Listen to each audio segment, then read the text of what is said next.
ಗದಾ ಯುದ್ಧದ ವೇಷಭೂಷಣ ಆಪತ್ ಬಾಂಧವರಾಗಿ ಒದಗಿ ಬಂದಂತಹ ಮಾರ್ಪಳ್ಳಿ ಸುಬ್ರಹ್ಮಣ್ಯ ಯಕ್ಷಗಾನ ಬಳಗದ ಶ್ರೀಯುತ ದಾಮೋದರ ಆಚಾರ್ಯ ಮತ್ತು ಬಳಗ ಎಲ್ಲ ಯಕ್ಷಗಾನ ಕಲಾವಿದರಿಗೆ ತೆರೆಯ ಮುಂಭಾಗದಲ್ಲಿ ತೆರೆಯ ಈ ಭಾಗದಲ್ಲಿ ಒಂದು ಯಕ್ಷಗಾನ ಒಂದು ಪ್ರದರ್ಶನ ನೀಡುವಲ್ಲಿ ಸಹಕರಿಸಿದ ಎಲ್ಲರಿಗೂ ಕೂಡ ಸುವರ್ಣ ಮಹೋತ್ಸವ ಸಮಿತಿಯ ಪರವಾಗಿ ಆತ್ಮೀಯವಾದಂತಹ ಸ್ವಾಗತವನ್ನ ಕೋರಿಕೊಂಡು ಇದೀಗ ಗದಾ ಯುದ್ಧ.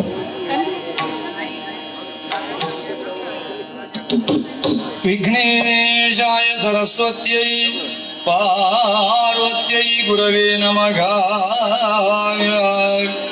ದಕ್ಷಿಣಾಮೂರ್ತಯೇ ಚೈವ ಸರ್ವಕಾರ್ಯಾರ್ಥ ಸಿದ್ಧಯೇ.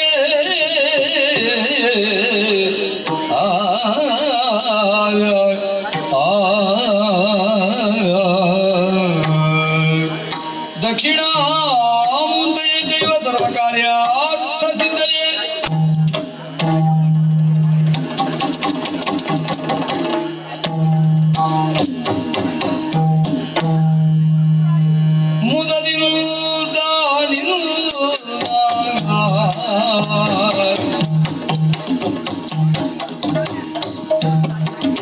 ಮುದದಿಂದ ಕೊಂಡಾಡು ಅನವರತಾಗ ಮದವೂರ ವಿಘ್ನೇಶ ದೇವಾ ಜಗದೀಶ ಮುದದಿಂದ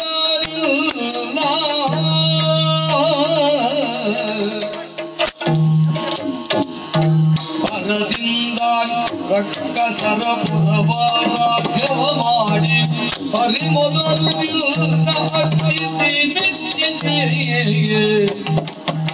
ಸುರವಿಂದಿಗಳೆಲ್ಲ ಜಯ ಜಯ ಜಯವೆನಲು ವರವಿತ್ತು ಮೆರೆದೆ ಗಣನಾಥ ಪ್ರಖ್ಯಾತ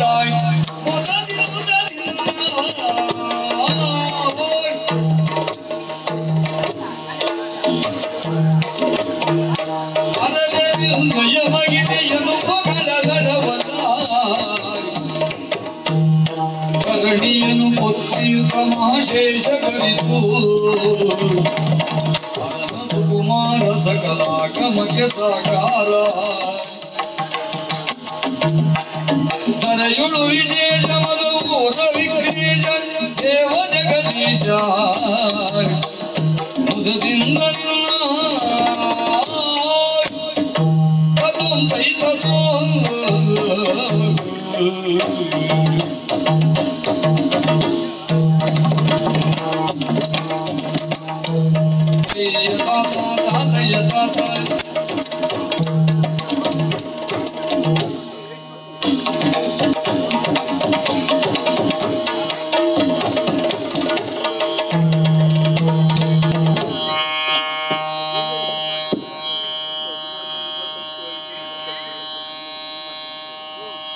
ಇಂದಿರೆಯೇ ತರವಾಗಿ ಪರಮಾನಂದ ಭಕ್ತಿಯೊಳ ಜನ ಧ್ಯಾನಿಸಿ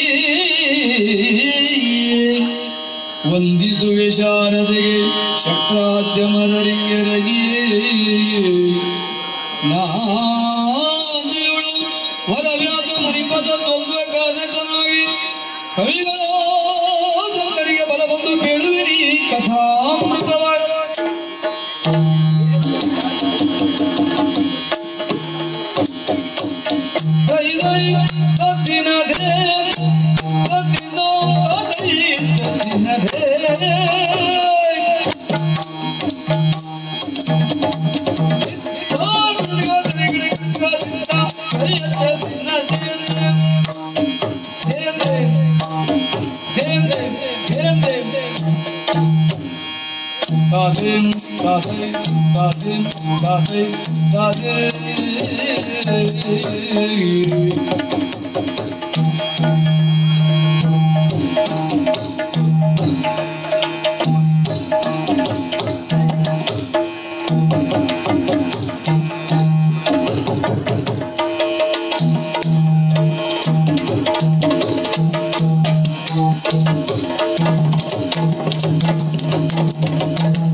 ಇದ್ದಲೋ ಧರ್ಮನಂದನ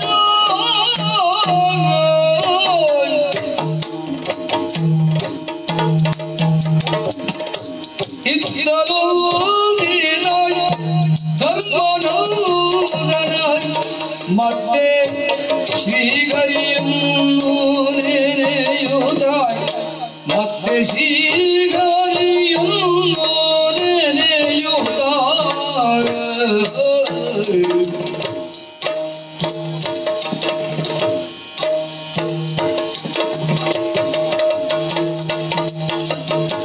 ಚಿತ್ರದೋಳು ಯೋಧಿಸಿದರಣದಾಗಿ ಪರಿಯದಾನೋ ಚಿತ್ರದೋಳು ಯೋಧಿಸಿದರಣದಾಗಿ ಪರಿಯದಾನೋ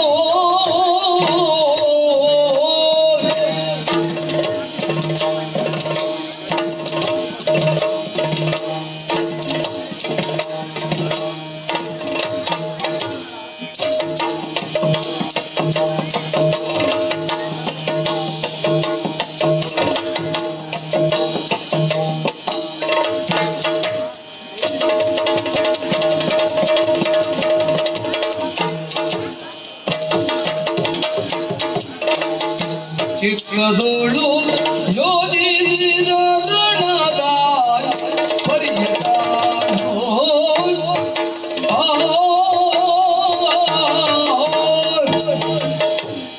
ಅಯ್ಯ, ಕೌರವ ಪಾಂಡವರಲ್ಲಿ ನಡೆದಂತಹ ಈ ಕಲಹ ಸಂಧಾನದಲ್ಲಿ ಮುಕ್ತಾಯವಾಗಲಿ ಎಂದು ಬಯಸಿದವ ಈ ಧರ್ಮರಾಯ. ಆದರೆ ಸಂಧಾನವು ವಿಫಲಗೊಂಡು ಸಂಗ್ರಾಮವೇ ನಿಶ್ಚಯವಾಗಿ ನಮ್ಮ ಕಡೆಯಿಂದ 7 ಕ್ಷಾಯಿಣಿ ಸೈನ್ಯವನ್ನು ಸೇರಿಕೊಂಡದ್ದಾಯಿ. ಇನ್ನು ಕೌರವನ ಕಡೆಯಿಂದ 11 ಕ್ಷಾಯಿಣಿ ಸೈನ್ಯವನ್ನು ಸೇರಿಕೊಂಡು ನಡೆದಂತಹ ಈ ಯುದ್ಧದಲ್ಲಿ ಭೀಷ್ಮ, ದ್ರೋಣ, ಕರ್ಣ, ಶಲ್ಯರನ್ನು ಗೆಲ್ಲಿದದ್ದಾಯಿತು. ಇನ್ನು ಕೊನೆಯ 18ನೇ ದಿನದ ಯುದ್ಧ. ಈ ಯುದ್ಧದಲ್ಲಿ ಹಾಗೆ ನೋಡುತ್ತಾ ಹೋದರೆ ಕೌರವರಲ್ಲಿ ಉಳಿದವನು ಒಬ್ಬನೇ, ದುರ್ಯೋಧನ. ಆತನನ್ನು ಬಿಟ್ಟರೆ ಬೇರೆ ಯಾರೂ ಇಲ್ಲ. ಹಾಗಾಗಿ ನಮ್ಮವರನ್ನೆಲ್ಲ ಕೂಡಿಕೊಂಡು ಆ ಕೌರವನನ್ನು ಗೆಲ್ಲಿದದ್ದೇ ಆದರೆ ಈ ಯುದ್ಧಕ್ಕೊಂದು ಮಂಗಳ ಹಾಡಿದಂತಾಗುತ್ತದೆ. ಆದ್ದರಿಂದ ನಮ್ಮವರನ್ನೆಲ್ಲ ಸೇರಿಕೊಂಡು ರಣರಂಗಕ್ಕೆ ನಡೆದು ಬಿಡ್ತೇನಂತೆ.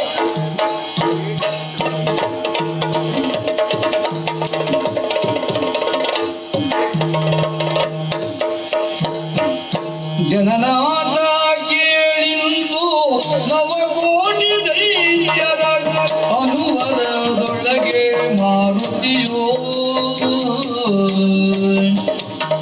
ಇನಜಾತ ನೆಡೆಗಟ್ಟಿ ವನಜಾಕ್ಯ ಎರಗಿ ಶರಣದ ತುದಿಗೇರಿಕೊಳ್ಳಿರಲು ಇದ್ದ ಕುರುಕ್ಷೇತ್ರದೊಳು ಕುರುರಾಯ ಇದನ್ನೆಲ್ಲ ಕಂಡು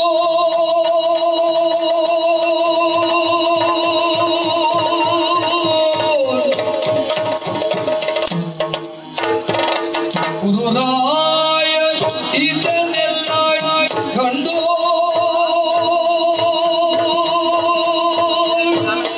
ಇದನ್ನೆಲ್ಲ ಕಂಡು ಸಂತಾಪದಿ ಮುರುಗಿ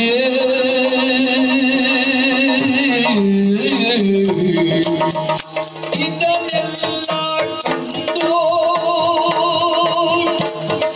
ಇದನ್ನೆಲ್ಲ ಕಂಡು ಸಂತಾಪದಿ ಮುರುಗಿ ಸಂತಾಪದಿ ಮುರುಗಿ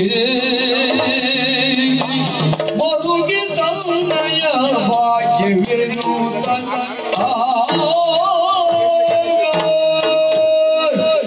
ಕುರುಕ್ಷೇತ್ರ ಕಣಕ್ಕೆ ಕಾಲಿಟ್ಟು 17 ದಿನಗಳು ಕಳೆಯಿತು. ಹಸ್ತಿರಾವತಿಯ ಚಿಂಗಾರ ಸುಯೋಧನನಿಗೆ ದೊರಕಬೇಕು. ಇಲ್ಲದೆ ಹೋದರೆ ಪಾಂಡವರಿಗೆ ಸಿಗಬೇಕು. ಯಾವುದೇ ಕಾರಣಕ್ಕೂ ಇದು ಹರಿದು ಹಂಚಿ ಹೋಗಬಾರದು, ಇಬ್ಬಾಗವಾಗಬಾರದು ಎನ್ನುವಂತಹ ಸಿದ್ಧಾಂತಕ್ಕೆ ಬದ್ಧನಾದವನು ಧರ್ಮ ನರಿಗಳನ್ನು ಸುರವಿ ಜಯಿಸಿಕೊಳ್ಳುವುದು ಧರ್ಮ. ಅಖಂಡವಾದಂತಹ ಹಸ್ತಿನಾವತಿಯನ್ನು ನಾನು ಆಳಬೇಕು ಎನ್ನುವ ಸಂಕಲ್ಪ ನನ್ನದಾಗಿತ್ತು. ಅಖಂಡತೆಯ ಬೀಜವನ್ನು ಹಸ್ತಿನಾವತಿಯಲ್ಲಿ ಮೊದಲು ಬಿತ್ತಿದವರು ಭೀಷ್ಮಾಚಾರ್ಯರು. ಆ ವೃಕ್ಷಕ್ಕೆ ನೀರೆರೆದು ಪೋಷಣೆಯನ್ನು ಇತ್ತವನು ನಾನು. ಕಟ್ಟಿಕೊಂಡ ಹೆಂಡತಿಯನ್ನೇ ಹರಿದು ಹಂಚಿಕೊಂಡಂತಹ ಪಾಂಡವರಿಗೆ ಹೇಗೆ ತಿಳಿಯಬೇಕು ಅಖಂಡತೆಯ ಮಹತ್ವ? ಹಾಗಾಗಿ ಸಂಧಾನಕ್ಕಾಗಿ ಬಂದ ಶ್ರೀಕೃಷ್ಣನಲ್ಲಿಯೇ ಆಡಿ ಕೊಳಹಿದ್ದೇನೆ. ಸೂಜಿಯ ಮೊನೆಯೂರುವಷ್ಟು ಸ್ಥಳವನ್ನು ಪಾಂಡವರಿಗೆ ಸಾಮದಿಂದ ಕೊಡಲಾರೆ ಎನ್ನುವುದಕ್ಕಾಗಿ, ಅದಕ್ಕಾಗಿ ಇಂದು ಕುರುಕ್ಷೇತ್ರಕ್ಕೆ ಬಂದು ನಿಂತದ್ದಾಗಿದೆ. ಕುರುಕ್ಷೇತ್ರ ಕಾಳಗದಲ್ಲಿ 11 ಅಕ್ಷಾಹಿಣಿ ಬಲದೊಂದಿಗೆ ವಿರೋಧಿಗಳನ್ನ ಎದುರಿಸುತ್ತೇನೆ ಎನ್ನುವಂತಹ ಆತ್ಮವಿಶ್ವಾಸ ನನ್ನಲ್ಲಿತ್ತು. ನನ್ನ ಪಕ್ಷದಲ್ಲಿ ಇದ್ದವರೇನು ಸಾಮಾನ್ಯದವರೇ? ಭೀಷ್ಮಾಚಾರ್ಯರ ಪರಾಕ್ರಮವನ್ನು ಸುರಾಸುರರೇ ಕೊಂಡಾಡಿದ್ದಾರೆ. 10 ದಿನಗಳ ಕಾಲ ಹೋರಾಟವನ್ನು ಮಾಡಿದ ಭೀಷ್ಮಾಚಾರ್ಯರು ಶರತಲ್ಪದಲ್ಲಿ ಮಲಗಿ ಉತ್ತರಾಯಣವನ್ನ ನಿರೀಕ್ಷಿಸುತ್ತಾ ಇದ್ದಾರೆ. ಅವರಿಂದಲೇ ಮುನ್ಸೂಚನೆಯನ್ನು ಪಡೆದು ದ್ರೋಣಾಚಾರ್ಯರಿಗೆ ಸೇನಾಧಿಪತ್ಯವನ್ನು ವಹಿಸಿಕೊಟ್ಟೆ. ಭಾರ್ಗವ ಶಿಷ್ಯ ಪರಂಪರೆಯ ಈ ಹೋರಾಟದಲ್ಲಿ ಕುರು ಸೈನ್ಯ ಅರಿಸೈನ್ಯ ವೃಕ್ಷಕ್ಕೆ ಪರಶುವಾದೀತು ಎನ್ನುವುದಾಗಿ ಭಾವಿಸಿಕೊಂಡಿದ್ದೆ. ಆದರೆ ದ್ರೋಣಾಚಾರ್ಯರ ಪರಾಕ್ರಮವು ವಿಫಲವಾಗಿ ಹೋಯಿತಲ್ಲ. ಮಿತ್ರನಾದ ಕರ್ಣನಿಗೆ ಸೇನಾಧಿಪತ್ಯವನ್ನು ವಹಿಸಿಕೊಟ್ಟೆ. ಅದು ಪ್ರಯೋಜನಕ್ಕೆ ಬಾರದೆ ಹೋಯಿತು. ಕಟ್ಟ ಕಡೆಯಲ್ಲಿ ನನ್ನಲ್ಲಿ ಗೆಲುವಿನ ಆಸೆಯನ್ನು ಹುಟ್ಟಿಸಿದವರು ನವಕೋಟಿ ದೈತ್ಯರು ನನ್ನಿಂದ ಅಪ್ಪಣೆಯನ್ನು ಪಡೆದು ಕುರುಕ್ಷೇತ್ರದಲ್ಲಿ ಹೋರಾಡುತ್ತಾ ಇರುವಾಗ ಅರ್ಜುನನ ರಥಾಗ್ರದಲ್ಲಿ ಕುಳಿತಂತಹ ವೀರ ಮಾರುತಿ ಸ್ವತಃ ಜೀವ ತಳೆದು ಬಂದು ನವಕೋಟಿ ದೈತ್ಯರನ್ನು ಸಂಹರಿಸಿ ಬಿಟ್ಟ. 106 ದಿನಗಳ ಈ ಸಂಘರ್ಷದಲ್ಲಿ ಕಳೆದುಕೊಂಡದ್ದೇ ಹೆಚ್ಚು, ಉಳಿದದ್ದು ಕಡಿಮೆ. ಅಕ್ಷೋಹಿಣಿ ಸಂಖ್ಯೆ ಕರಗಿ ಕರಗಿ ಅಂಕೆಗೆ ಇಳಿದು ಹೋಯಿತು. ಛಲದಂಕ ಮಲ್ಲನಾಗಿ ಗೆಲುವನ್ನು ನಿರೀಕ್ಷಿಸುತ್ತಾ ಇದ್ದ ನನಗೆ ನಿರಾಶೆಯೇ ಪ್ರಕಟವಾಗುತ್ತಾ ಇದೆಯೇ? ಅಭಿಮಾನವೇ ಹುಡಿಗೂಡಿ ಹೋಗುತ್ತಾ ಇದೆಯೇ? ಎಂತಹ ದುರಂತವನ್ನ ಕಾಣುತ್ತಾ ಇದ್ದೇನೆ. ಭೀಷ್ಮಾಚಾರ್ಯರು ಶಹತಲ್ಪದಲ್ಲಿ ಮಲಗಿರುವುದನ್ನ ಕಂಡೆ. ಗುರು ದ್ರೋಣಾಚಾರ್ಯರ ಶಿರಧರೆಗೆ ಉರುಳಿದ್ದನ್ನ ಕಂಡೆ. ಮಿತ್ರ ಕರ್ಣನ ಸಾವನ್ನ ಕಂಡೆ. ತಮ್ಮನಾದ ದುಶ್ಯಾಸನನ ಕರುಣನ್ನ ಬಗೆದದ್ದನ್ನ ಕಂಡೆ. ಮಗನಾದ ಲಕ್ಷ್ಮಣನ ಮರಣವನ್ನ ಕಂಡೆ. ಆದರೆ ಇದಕ್ಕೆಲ್ಲ ಕಾರಣರಾದವರು ಯಾರು?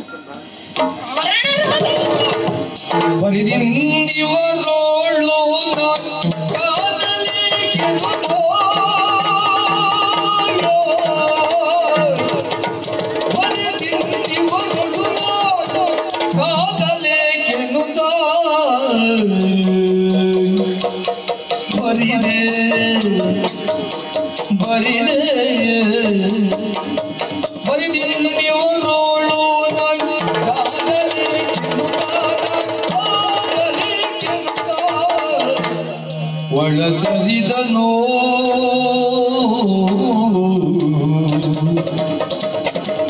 ಒಳಸರಿದನೋ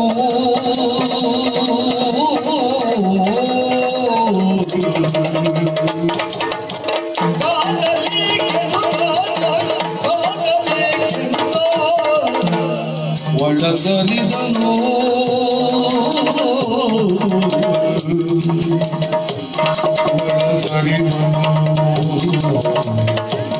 ಒಳಸರಿದನು ಮನದಿ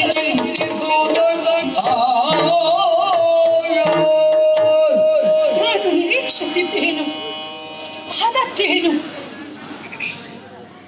ಕೃಷ್ಣಾರ್ಜುನರು ಮೆರೆದಾಡುತ್ತಾ ಇದ್ದಾನೆ. ಆ ಅಚ್ಯುತ ಪಾರ್ಥ ಸಾರಥಿಯಾಗಿ ಅರ್ಜುನನ ರಥದ ಏರುಪೇರುಗಳಿಗೆ ಸೂತ್ರಧಾರನಾಗಿದ್ದಾನೆ. ಕೃಷ್ಣನನ್ನು ಹರಿಯೇನಿ ಪಾಂಡವರ ಪಕ್ಷ ಎನ್ನುವುದಾಗಿ ಅತ್ತ ಸರಿಸಿದ್ದೆ ತಪ್ಪಾಗಿ ಹೋಯಿತೆ. ಮಿಂಚಿನಂತೆ ಸುಳಿಯುವ ಪಾಂಡವರ ಕೈಚಳಕಕ್ಕೆ ನಮ್ಮ ಕುರುಸೇನೆ ಕಂಗೆಟ್ಟು ಹೋಯಿತೆ. ವಿರೋಧಿಗಳಾದಂತಹ ಆ ಪಾಂಡವರು ವಿಜಯದ ಅಟ್ಟಹಾಸದೊಂದಿಗೆ ನನ್ನನ್ನೇ ನುಂಗುವುದಕ್ಕೆ ಬರ್ತಾ ಇದ್ದಾರೆ.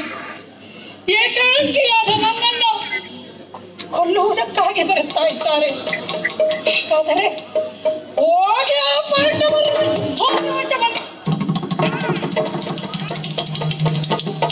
ಪಾಂಡವರನ್ನು ಕೊಚ್ಚಿ ಕೊಚ್ಚಿ ಕೊಲ್ಲಬೇಕೆನ್ನುವಂತಹ ಕೆಚ್ಚು ರಚ್ಚು ನನ್ನಲ್ಲಿ ಈಗಲೂ ಅಡಗಿದೆ. ಅವರ ರುಂಡವನ್ನು ಮಾಡಬೇಕೆನ್ನುವಂತಹ ಛಲ ನನ್ನಲ್ಲಿ ಈಗಲೂ ಜೀವಂತವಾಗಿದೆ. ಆದರೆ ಬಲವೆಲ್ಲ ಕರಗಿ ಹೋಗುತ್ತಾ ಇದೆ. ಎದೆಯನ್ನು ಸೆಟೆದು ಮುದ್ದಡಿ ಇಡುವುದಕ್ಕೆ ಹೊರಟರೆ ಕಾಲುಗಳು ಹಿಂದಕ್ಕೆ ಸರಿಯುತ್ತಾ ಇದೆ. ಕಾಲುಗಳು ಕುಸಿದು ಹೋಗುತ್ತಾ ಇದೆ. ಗದೆಯನ್ನು ಎತ್ತಿ ಭೀಮನನ್ನು ಪಡೆಯಬೇಕು ಅಂತ ಹೊರಟರೆ ಕೈಯಿಂದ ಗದೆ ಜಾರುತ್ತಾ ಇದೆ. ಗದೆಯೇ ಭಾರವಾಗಿ ಹೋಗುತ್ತಾ ಇದೆ. ಇಲ್ಲಿ ಸತ್ತು ಬಿದ್ದವರೆಲ್ಲ ನನ್ನವರೇ ಅಲ್ಲವೇ? ಆದರೆ ಏಕಾಂಗಿಯಾಗಿ ನಾನು ಉಳಿದು ಬಿಟ್ಟೆನಲ್ಲ. ಇವರೆಲ್ಲರ ಸಾವಿನ ಸಮಾಧಿಯ ಮೇಲೆ ಯಾವ ಸಾಮ್ರಾಜ್ಯವನ್ನ ನಾನು ಕಟ್ಟಲಿ? ಇವರೆಲ್ಲರ ಹೆಣದ ರಾಶಿಯ ಮೇಲೆ ಕುಳಿತು ಯಾವ ಸುಖವನ್ನ ನಾನು ಅನುಭವಿಸಲಿ? ಯಾವ ಸಂತೋಷವನ್ನ ನಾನು ಕಾಣಲಿ? ಪರಿದಿನ್ನಿವರಳು ಕಾದು ಪ್ರಯೋಜನ ಇಲ್ಲ. ಕಾದುವ ಆಸೆಯೂ ನನಗಿಲ್ಲ. ಸಾಕು ಸಾಕು, ಈ ಯುದ್ಧದ ಗೊಡವೆಯೇ ಸಾಕು. ಸಾಕು ಈ ಹೋರಾಟ ಸಾಕು. ನಾನು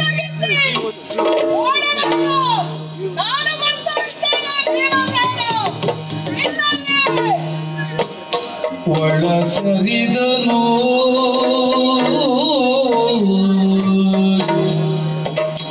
ಒಳ ಸರಿದನು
ಇಂದು ನಿನ್ನ ಲೆಕ್ಕಾಚಾರ ಪೂರ್ತಿ ಆಮೇಲೆ ಬಿಡ್ತೇನೆ. ನಿನ್ನನ್ನ ನೀನು ರಕ್ಷಿಸಿಕೊಳ್ಳಲಿಕ್ಕೆ ಪಾತಾಳವನ್ನು ಹೋದ್ರೆ ಬಿಡ್ಲಿಕ್ಕಿಲ್ಲ. ಬೇಡ, ಮತ್ತೆ ನಿನ್ನ ಉದಯ ಗರ್ಭವನ್ನ ಸೇರಿದರೆ ಕೂಡ ಅವರ ಉಳವನ್ನ ಒಗೆದು ನಿನ್ನ ದರ ದರ ದರ ಹಿಡಿದೆಳೆದು ನಿನ್ನ ಊರು ಭಂಗ ಮಾಡ್ತೇನೆ. ಅಧಮ ಪಾಪಿ, ಎಲ್ಲಿ ಮಾಡ್ತೀಯ?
ಭಯದೊಳಗೆ ಮುರುಗಿ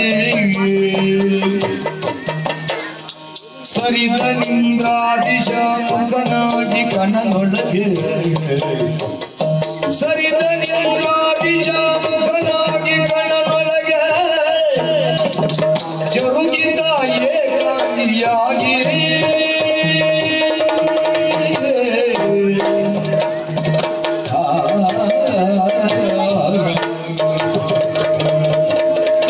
ಅಯ್ಯೋ, ಎಂತಹ ಭೀಕರವಾದ ಧ್ವನಿ, ಎಂತಹ ಕರ್ಕಶವಾದ ಸ್ವರ. ಭೀಮ ಭಯಂಕರನಾಗಿ ಗರ್ಜಿಸುತ್ತಾ ಇದ್ದಾನೆ. ನನ್ನ ಹೃದಯದ ಧಮನಿಗಳಲ್ಲಿ ಭೀತಿಯ ಅಲೆಯನ್ನು ಹುಟ್ಟಿಸುತ್ತಾ ಇದ್ದಾನೆ. ನನ್ನ ಹೃದಯದ ಬಡಿತವೇ ಸ್ತಬ್ಧವಾಗಿ ಹೋದಂತಹ ಅನುಭವವಾಗುತ್ತಾ ಇದೆಯಲ್ಲ. ಅಯ್ಯೋ, ನನ್ನ ದೇಹದ ನರನಾಡಿಗಳೆಲ್ಲವೂ ಶಿಥಿಲವಾಗಿ ಹೋಗುತ್ತಾ ಇದೆ. ಈ ಕುರುಕ್ಷೇತ್ರ ರಣಕ್ಷೇತ್ರದಲ್ಲಿ ಆ ಸಮೀರ ತನ್ನ ಕಾರ್ಯವನ್ನಾದರೂ ನಿಲ್ಲಿಸಬಾರದಾಗಿತ್ತೆ. ಪವನ ಬೀಸದೆ ಹೋದರೆ ಪವನ ಸುತ್ತನ ಆರ್ಭಟ ಅಲೆ ಅಲೆಯಾಗಿ ತೇಲಿ ಬಂದು ನನ್ನ ಕಿವಿಯನ್ನ ಅಪ್ಪಳಿಸುತ್ತಾ ಇರಲಿಲ್ಲ. ಭೀಮರ ಸ್ವರವನ್ನ ಕೇಳಿ, ಅವನ ಗರ್ಜನೆಯನ್ನ ಕೇಳಿ ಚರ್ಚರಿತನಾಗಿ ಹೋಗುತ್ತಾ ಇದ್ದೇನೆ. ದಟ್ಟವಾದ ಅರಣ್ಯದಲ್ಲಿ ಒಳ ಸರಿದಂತಹ ಮುದಿ ಸಿಂಹದಂತೆ ಆಗಿದೆ ನನ್ನ ಸ್ಥಿತಿ. ಕ್ಷಣ ಕ್ಷಣಕ್ಕೂ ಕರಗುತ್ತಾ ಇದ್ದೇನೆ, ಸ್ವರಗುತ್ತಾ ಇದ್ದೇನೆ, ಸಂಕಟವನ್ನ ಪಡುತ್ತಾ ಇದ್ದೇನೆ. ಮೊದಲೆಲ್ಲ ಭೀಮನ ಸ್ವರವನ್ನ ಕೇಳಿದ್ರೆ ಸಾಕು, ಎಲ್ಲೆಲ್ಲದ ಕೇಳುತ್ತಾ ಇತ್ತು. ಮುಂದಡಿ ಇಡುವುದಕ್ಕೆ ಉತ್ಸಾಹ ನನ್ನಲ್ಲಿ ಮಿತಿ ಮೀರುತ್ತಾ ಇತ್ತು, ರೋಮಾಂಚನವಾಗುತ್ತಾ ಇತ್ತು, ಮೈ ಮನಗಳಲ್ಲಿ ಮಿಂಚಿನ ಸಂಚಾರವಾಗುತ್ತಾ ಇತ್ತು. ಆದ್ರೆ ಈಗ ಭೀಮನ ಸ್ವರವನ್ನ ಕೇಳಿದರೆ ಸಾಕು, ಕೈ ಕಾಲುಗಳೆಲ್ಲ ನಡುಗುತ್ತಾ ಇದೆ, ಮೈಯೆಲ್ಲ ಬೆವರುತ್ತಾ ಇದೆ, ಧ್ವನಿಯೆಲ್ಲ ಕ್ಷೀಣವಾಗಿ ಹೋಗುತ್ತಾ ಇದೆ. ಅವನ ಗರ್ಜನೆಗೆ ಪ್ರತಿಯಾಗಿ ಗರ್ಜಿಸುವಂತಹ ಶಕ್ತಿಯೇ ನನ್ನಲ್ಲಿ ಕುಂದಿ ಹೋಗುತ್ತಾ ಇದೆ. ನನ್ನ ಪರಾಕ್ರಮವೆಲ್ಲ ಅಡಗಿ ಹೋಗುತ್ತಾ ಇದೆ, ನನ್ನ ಸತ್ವವೆಲ್ಲ ಉಡುಗಿ ಹೋಗುತ್ತಾ ಇದೆ. ಭೀಮನನ್ನ ಕಂಡರೆ ಪ್ರತ್ಯಕ್ಷ ಮೃತ್ಯುವನ್ನೇ ಕಂಡಂತಹ ಅನುಭವ ನನಗಾಗುತ್ತಾ ಇದೆ. ಅಯ್ಯೋ, ನನ್ನ ದೌರ್ಭಾಗ್ಯವೇ! ಒಂದು ಕಾಲದಲ್ಲಿ ನಾನು ಕಂಡ ವೈಭವವೆಲ್ಲ ನನ್ನ ಕಣ್ಣ ಮುಂದೆ ಎಳೆ ಎಳೆಯಾಗಿ ಬಿಡಿಸಿಕೊಂಡು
ಆಳೊಳಗಳನ್ನು ನಡೆತಂದ ಆಳೊಳಗಳನ್ನು ನಡೆತಂದ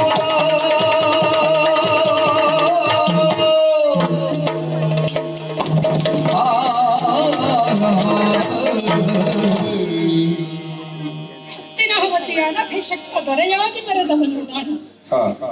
ಚಕ್ರವರ್ತಿ ಸಿಂಹಾಸನದಲ್ಲಿ ಕುಳಿತು ನಾನು ಕಂಡಂತಹ ವೈಭವ ಎಂಥದ್ದು! ಹಿಂದೆ ತಿರುಗಿದರೆ ಹೊಗಳುವುದಕ್ಕೆ ಅದೆಷ್ಟು ಜನ, ಮುಂದೆ ನೋಡಿದರೆ ಬಾಗುವುದಕ್ಕೆ ಎಷ್ಟು ಜನ. ಅತ್ತ ಇತ್ತ ಕೈಗಳನ್ನ ಚಾಚಿದರೆ ಹೆಗಲಿನಿಂದ ಬೀಳಬಹುದಾದ ಉತ್ತರೀಯವನ್ನ ಸರಿಪಡಿಸುವುದಕ್ಕೆ ಎಷ್ಟು ಜನ. ಶ್ವೇತ ಛತ್ರದ ನೆರಳಿನಲ್ಲಿಯೇ ಬೆಳೆದವನು ನಾನು. ನನ್ನ ಮುಖದಲ್ಲಿ ಒಂದು ಹನಿ ಬೆವರು ಮೂಡಬಾರದು ಎನ್ನುವ ಕಾರಣಕ್ಕಾಗಿ ಸದಾ ಕಾಲವು ಚಾಮರದ ಗಾಳಿ ನನ್ನ ಮೈ ಸೋಂಕುವಂತೆ ಮಾಡುತ್ತಾ ಇದ್ದವರು ಎಷ್ಟು ಮಂದಿ. ನಡೆದಾಡುವುದಕ್ಕೆ ಸದಾ ಹೂವಿನ ಹಾಸಿಗೆ, ಕಾಲನ್ನು ಇಡುವುದಕ್ಕೆ ಹೊರಟರೆ ತಮ್ಮ ಉತ್ತರೀಯವನ್ನೇ ಹಾಸಿ ಗೌರವಿಸುತ್ತಾ ಇದ್ದ ಮಾಂಡಲಿಕರು ಎಷ್ಟು ಮಂದಿ. ಹಸಿವು ಬಾಯಾರಿಕೆಗಳಾದರೆ ಬಗೆ ಬಗೆಯ ಭಕ್ಷ್ಯ ಭೋಜ್ಯಗಳನ್ನು ಸಿದ್ಧಪಡಿಸಿ ಉಣಬಡಿಸುವುದಕ್ಕೆ ಬಾಣಸಿಗರು ಎಷ್ಟು ಮಂದಿ. ಅಂದು ನಾನು ಕಂಡ ವೈಭವ ಎಲ್ಲಿ, ಈಗ ಕಾಣುತ್ತಾ ಇರುವಂತಹ ಈ ದುರಂತ ಸ್ಥಿತಿಯಲ್ಲಿ ಎಲ್ಲಿ ನೋಡಿದರೂ ಹೆಣಗಳ ರಾಶಿ, ಸತ್ತು ಬಿದ್ದ ಆನೆಗಳು, ಕೈಕಾಲು ಕಳೆದುಕೊಂಡ ಕುದುರೆಗಳು, ಮುರಿದು ಬಿದ್ದಂತಹ ರಥ, ತುಂಡಾದ ಆಯುಧಗಳು, ಎಲ್ಲಿ ನೋಡಿದರೂ ರಕ್ತದ ಹೊಳೆ. ಈ ರಕ್ತದ ಮಡುವಿನಲ್ಲಿ ನನ್ನ ಈ ದೇಹ ಊತು ಹೋಗಬಾರದಿತ್ತೆ. ಒಂದು ಕ್ಷಣ ಕ್ಷಣಕ್ಕೂ ಚಾಮರದ ಸೇವೆಯನ್ನ ಪಡೆದಂತಹ ನನಗೆ ಇಂದು ಈ ಕುರುಕ್ಷೇತ್ರ ರಣಕ್ಷೇತ್ರದಲ್ಲಿ ಬಿದ್ದಿರುವಂತಹ ಹೆಣಗಳನ್ನ ಕೊಕ್ಕಿ ತಿನ್ನುವುದಕ್ಕೆ ಬಂದ ಆ ರಣಹತ್ತುಗಳ ರೆಕ್ಕೆಗಳೇ ಚಾಮರವಾಗಿ ಮಾರ್ಪಟ್ಟಿತಲ್ಲ. ಸದಾ ಕಾಲವು ರತ್ನ ಗಂಬಳಿಯ ಮೇಲೆ ನಡೆಯುತ್ತಾ ಇದ್ದಂತಹ ನನಗೆ ಈ ಹೆಣದ ರಾಶಿಯ ಮಧ್ಯದಲ್ಲಿ ಮಾಂಸ ಮಜ್ಜೆಗಳನ್ನ ತೊಳೆಯುತ್ತಾ ನಡೆಯುವಂತಹ ದುರಂತ ಬಂದು ಹೋಯಿತಲ್ಲ. ಈ ರಕ್ತದ ಮಡುವನ್ನ ದಾಟುವುದಕ್ಕೆ ನನ್ನವರ ಹೆಣದ ರಾಶಿಯೇ ಸೇತುವೆಯಾಗಿ ಮಾರ್ಪಟ್ಟಿತಲ್ಲ. ಅಯ್ಯೋ, ಹಾಗಾದರೆ ಒಂದು ಅಷ್ಟೆಲ್ಲ ವೈಭವವನ್ನ ಕಂಡ ನಾನು ಇಂದು ಇಂತಹ ದುರಂತ ಸ್ಥಿತಿಯನ್ನು ತಲುಪಿದ್ದೇನೆ ಅಂತಾದ್ರೆ ಇದಕ್ಕೆಲ್ಲ ಕಾರಣ ಏನು? ಕಾರಣರಾದವರು ಯಾರು? ಎನಿದು ಬಲವಿರಲು ಮತ್ತೆನಿದು ಸಂಪದವಿರಲು, ಎನಿದು ಬಲವಿರಲು ಮತ್ತೆನಿದು ಸಂಪದವಿರಲು, ಎನಿದು ಭಟರಿರಲು ಮುದದಿಂದ, ಎನಿದು ಭಟರಿರಲು ಮುದದಿಂದ, ಎನ್ನುವುದೇನೈ ದೈವ ಬಲವಿಲ್ಲ, ಎನ್ನುವುದೇ ದೈವ ಬಲವಿಲ್ಲವದರಿಂದ ಇನಿತಾದುದರ ಸಗೇಡೆಲ್ಲ.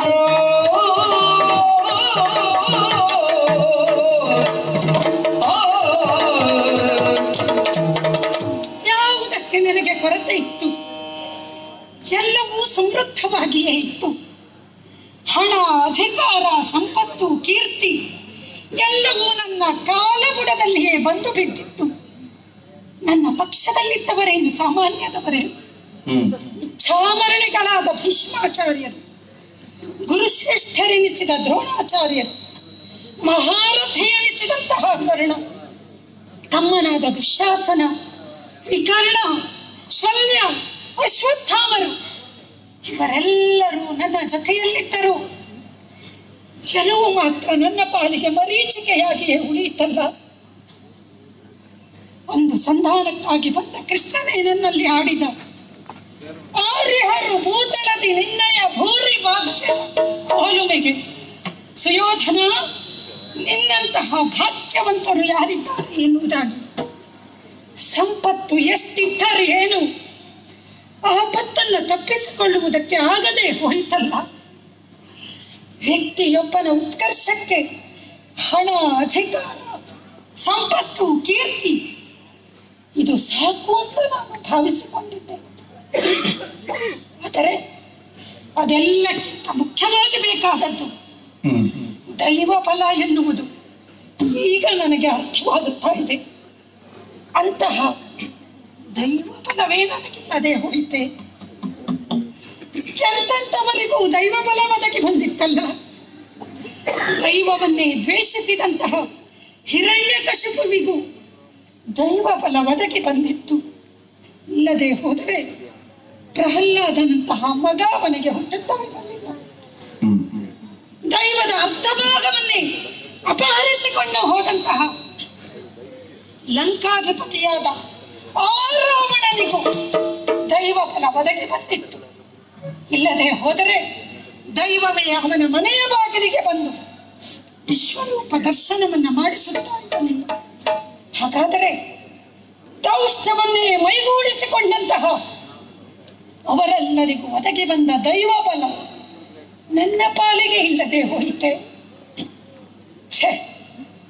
ನನಗೂ ದೈವ ಬಲ ಒದಗಿ ಬಂದಿತ್ತು. ಎಲ್ಲವೋ ಪಾತಕಿ ಬರಿದೆ ಸಾಯದಿರು, ಒಲಿದು ಪಾಂಡವರುಗಳ ಕೂಡಿಕು ಕೊಲಿಸಲಾರೆನು ಸರ್ವಥ ಕುಳುಗುಳದಿ ನಿನ್ನ ಎನ್ನುವುದಾದ ದೈವವೇ ನನ್ನ ಮನೆಯ ಬಾಗಿಲಿಗೆ ಬೇಡಿತ್ತಲ್ಲ. ದೈವ ಸಂಕಲ್ಪವನ್ನು ಜೀವದ ಎದುರು ದೈವವೇ ತೆರೆದಿಟ್ಟು ಆಯ್ಕೆಯ ಅವಕಾಶವನ್ನು ಕೊಟ್ಟಂತಹ ಅಪೂರ್ವವಾದ ಕ್ಷಣ ಅದಾಗಿತ್ತು. ನಾನು ನಿನ್ನ ಬದುಕನ್ನ ಆಯ್ಕೆ ಮಾಡಿಕೊಳ್ಳಬೇಕು ಅಥವಾ ಸಾವನ್ನು ಅಂತ ಕೇಳಿದಾಗ ಸಾವನ್ನೇ ಬಯಸಿ ರಣವೀಳ್ಯವನ್ನ ಕೊಟ್ಟ ನನಗೆ ಇನ್ಯಾವ ಬಲ ಒದಗಿ ಬರುವುದಕ್ಕೆ ಸಾಧ್ಯ? ಈ ಕುರುಕ್ಷೇತ್ರದಲ್ಲಿ ಹರಿಯುತ್ತಾ ಇರುವುದು ರಕ್ತದ ಹೊಳೆ ಅಲ್ಲ. ತಮ್ಮ ಮಕ್ಕಳನ್ನು ಕಳೆದುಕೊಂಡು ಕಣ್ಣೀರು ಸುರಿಸುತ್ತಾ ಇರುವಂತಹ ತಾಯಂದಿರ ಕಣ್ಣೀರು ಕೆನ್ನೆತ್ತರಾಗಿ ಇಲ್ಲಿ ಹರಿಯುತ್ತಾ ಇದೆ. ತಮ್ಮ ಒಡಲ ಕುಡಿಗಳನ್ನು ಸುಯೋಧನನ ಏಳಿಗೆಗಾಗಿ ಅರ್ಪಿಸಿದಂತಹ ತಾಯಂದಿರ ಒಡಲ ಉರಿ ನನ್ನನ್ನು ಕ್ಷಣ ಕ್ಷಣಕ್ಕೂ ಸುಡುತ್ತಾ ಇದೆ. ತಮ್ಮ ಗಂಡಂದಿರನ್ನ ಕಳೆದುಕೊಂಡು ಹಣೆಯ ತಿಲಕವನ್ನು ಒರೆಸಿಕೊಂಡು ಕೈಯ ಕಂಕಣವನ್ನ ಗುಟ್ಟಿ ಪುಡಿ ಮಾಡಿಕೊಂಡು ಕಣ್ಣೀರು ಕರೆಯುತ್ತಿರುವ ಆ ವಿಧವೆಯರ ಆಕ್ರೋಶದ ಕಣ್ಣೀರು ಇಲ್ಲಿ ಮಡುಗಟ್ಟಿ ನಿಂತಿದೆ.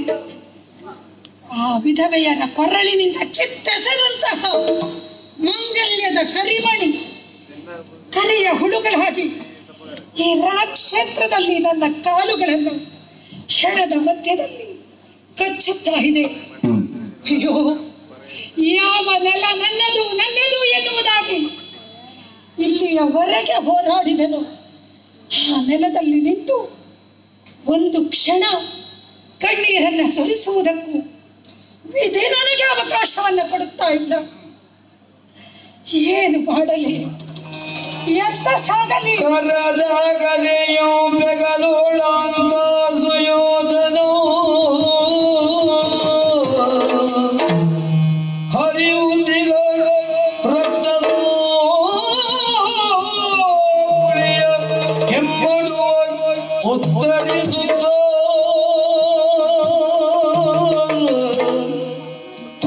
ರಕ್ತದ ಪುಳಿಯ ಹಿಮ್ಮಡುವನ್ನು ತರಿಸುತ್ತ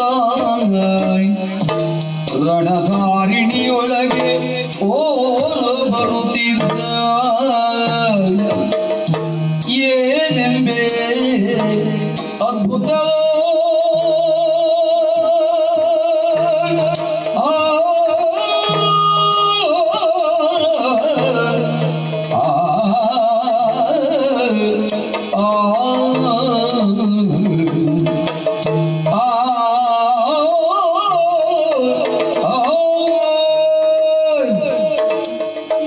ಕ್ಷೇತ್ರದಿಂದ ಒಳ ಸರಿಯುವುದಕ್ಕೂ ಮುಂಚೆ ಒಮ್ಮೆ ಸುತ್ತಲೂ ಕಣ್ಣಾಡಿಸಿ ನೋಡಿದೆ.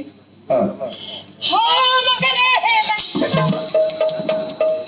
ಸುಂದರ ಸುಕುಮಾರನಾದ ನಿನ್ನ ದೇಹ ಈ ರಣಧಾರಿಣಿಯಲ್ಲಿ ರಕ್ತಮಯವಾಗಿ ಹೋಗಿದ್ದೇನು ಮಗು?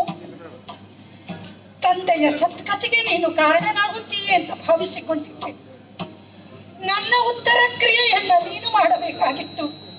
ಆದರೆ ನಿನ್ನ ಹೆಣದ ಮುಂದೆ ಕಣ್ಣೀರು ಸುರಿಸುವಂತಹ ದುರಂತ ಸ್ಥಿತಿ ನನ್ನ ಪಾಲಿಗೆ ಬಂದು ಹೋಯಿತು.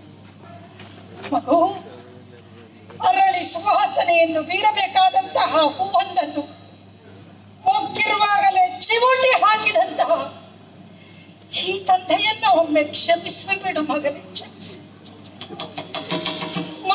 ಅಭಿಮನ್ಯು ಕುರುಕುಲದ ಬಾಲಕರಲ್ಲಿ ಇವನ ಪೋಲುವರಿಲ್ಲ ಎಂದು ಭೀಷ್ಮಾಚಾರ್ಯರು ಉತ್ಕರಿಸಿದ ಮಾತು 100ಕ್ಕೆ 100 ನಿಜ. ಚಕ್ರವ್ಯೂಹವನ್ನ ಹೊಕ್ಕು ಹೋರಾಡಿ ನೀನು ತೋರಿದಂತಹ ಸಾಹಸ ಅಚಂದ್ರಾರ್ಕವಾಗಿ ಉಳಿಯುತ್ತದೆ ಮಗನೇ. ನಿನ್ನನ್ನ ಪಡೆದ ಪಾರ್ಥ ಸಾರ್ಥಕತೆಯನ್ನು ಅನುಭವಿಸಿದ್ದಾನೆ. ಭೀಷ್ಮಾಚಾರ್ಯರು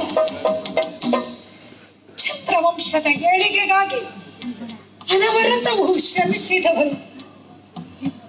ಗುರುಕುಲದ ಉನ್ನತಿಗಾಗಿ ತಮ್ಮ ಬದುಕಿನ ಸುಖ ಸಂತೋಷಗಳೆಲ್ಲವನ್ನು ಭೋಗ ಭಾಗ್ಯಗಳೆಲ್ಲವನ್ನು ತ್ಯಜಿಸಿದಂತಹ ಮಹಾನ್ ತ್ಯಾಗಿ ಅವರಿಗೆ ಇಂತಹ ದುರಂತ ಸ್ಥಿತಿ ಬಂದೊದಗಿ ಹೋಯಿತಲ್ಲ. ಗುರುಶ್ರೇಷ್ಠರೆನಿಸಿದ ದ್ರೋಣಾಚಾರ್ಯರು ಶಸ್ತ್ರ ಶಾಸ್ತ್ರ ಕೋವಿದರು.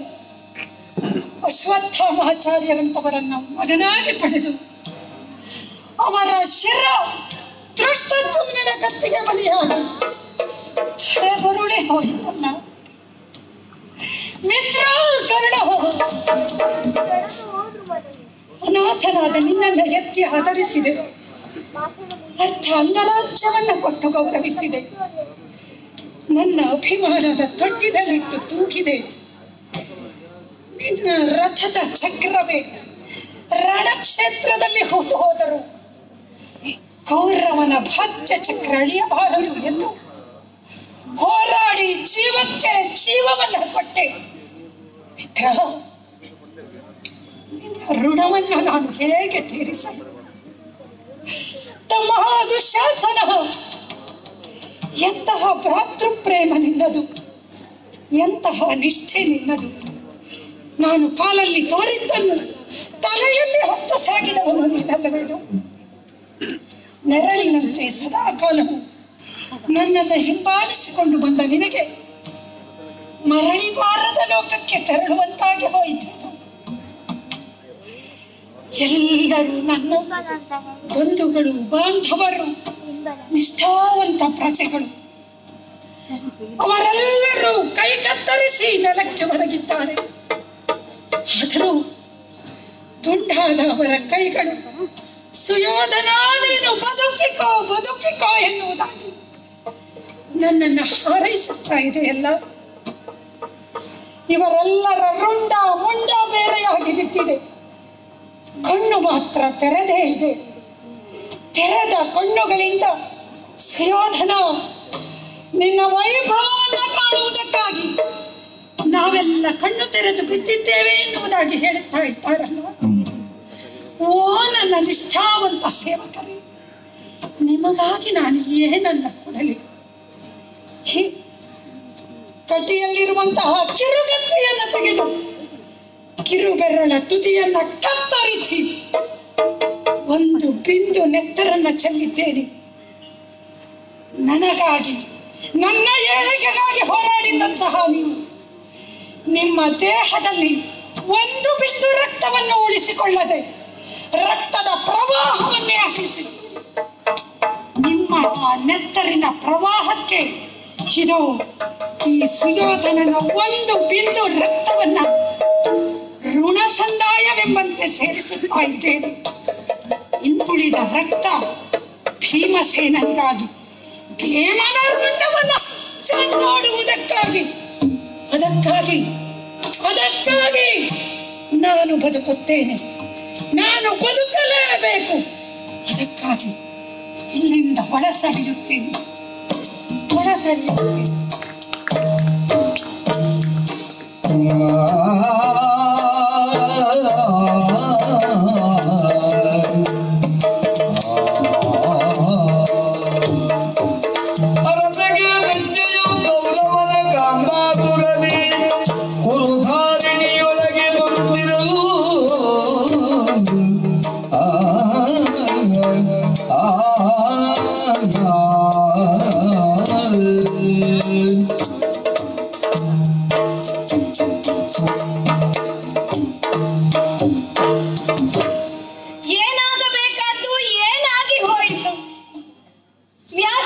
ಮಹರ್ಷಿಗಳು ಅನುಗ್ರಹಿಸಿದ ಕರದ ಕನ್ನಡಿಯಿಂದ ಕುರುಕ್ಷೇತ್ರದ ವರ್ತಮಾನವನ್ನು ಅಂಧನಾದಂತಹ ಧೃತರಾಷ್ಟ್ರನಿಗೆ ಹೇಳುತ್ತಾ ಇದ್ದವನು ನಾನು.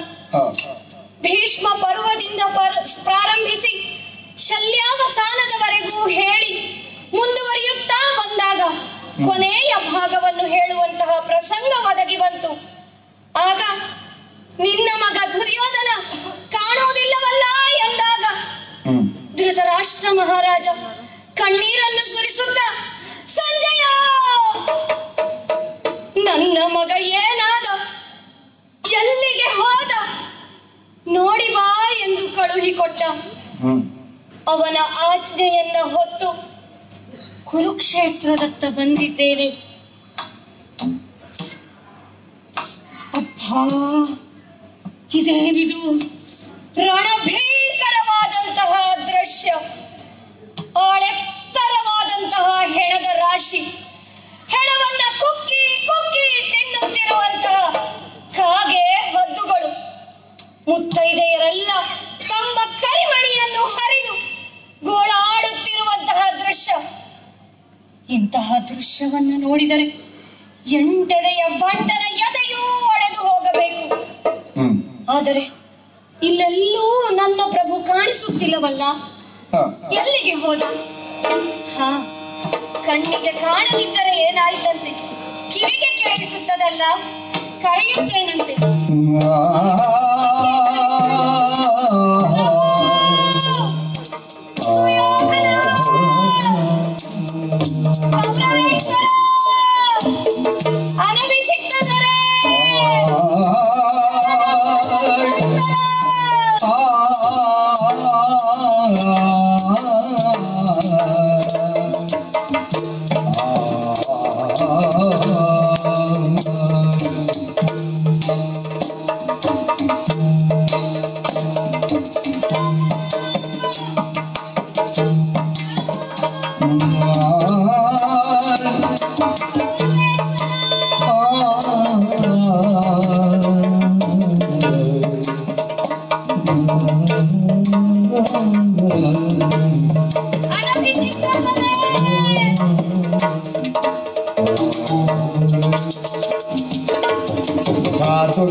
ಕುರುಕುಲನಾಥನನು ಕಾಣುತ್ತ ಸಂಜಯ ನೋತು ಚಿಂತಿಸುತ್ತ ಕಾಲ್ಗೆನಗೆ ಬೆಸಗೊಂಡ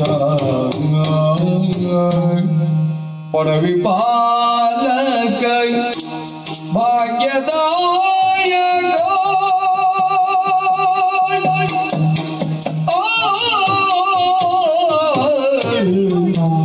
ಪಡವಿ ಪಾಲಕ ಭಾಗ್ಯದಾಯಕ ನಡೆಯದಿಲ್ಲಿಗೆ ನಡುವಿ ಮೆಲ್ಲನೆ ನುಡಿಯದೆಲ್ಲಿಗೆ ನಡೆವೆ ಮೆಲ್ಲನೆ ಬಡಿವೆರಿ ಪೂಗಳ ಎಂಬ ಬಡಿವೆರಿ ಪೂಗಳ ಎಂಬ ಚಾಲಗಳ ನುಡಿಯಡೆಗಿ ಹೀಗಾಯಿತೆ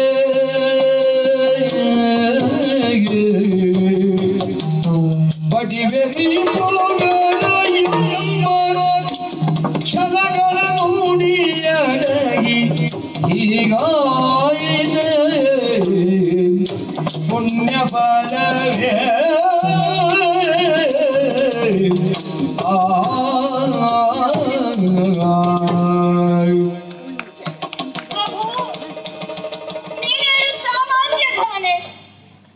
ಒಡವಿ ಪಾಲಕ, ನಮ್ಮೆಲ್ಲರ ಭಾಗ್ಯದಾಯಕ, ಚಕ್ರವರ್ತಿ ಪೀಠವನ್ನ ಅಲಂಕರಿಸಿದವನು, ಅನಭಿಷಿಕ್ತ ದೊರೆಯಾಗಿ ಮೆರೆದವನು, ಜನ ಮೆಚ್ಚುವಂತೆ ಅದನ್ನ ನಡೆಸಿಕೊಂಡವನು.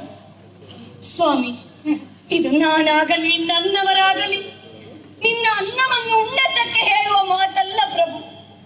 ಸಂಧಾನಕ್ಕೆ ಬಂದಾಗ ಶ್ರೀಕೃಷ್ಣ ಪರಮಾತ್ಮನೇ ಹೇಳಿದ್ದನಲ್ಲವೇ, ಅಂತಹ ಛಲಗಾರ ಎಲ್ಲಿ ಹೋಯಿತು ನಿನ್ನ ಛಲ? ವಿರೋಧಿಗಳನ್ನು ಕಂಡರೆ ಸಾಕು ಹೊಡಿತೇನೆ ಹೊಡಿತೇನೆ ಎನ್ನುವುದಾಗಿ ಹೇಳುತ್ತಾ ಇದ್ದಂತಹ ನೀನು ಇದೆಂತಹ ಪರಿಸ್ಥಿತಿ ಬಂದೊದಗಿತ್ತು ಪ್ರಭು ನಿನಗೆ? ಇದೆಂತಹ ಪರಿಸ್ಥಿತಿ? ಬಿಡದೆ ಬಾಗುತ್ತರು ಮಕುಟವ ಇಡುವ ಕೋಮಲ ಚರಣಾಡಿದರು. ಬಿಡದೆ ಬಾಗುತ್ತರು ಮಕುಟವ ನೀಡುವ ಕೋಮಲ ಚರಣವಿನಗೋಳು.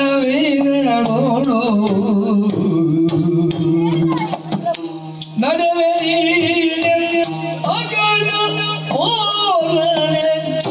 ಮಡುವಿನಂತಿಗ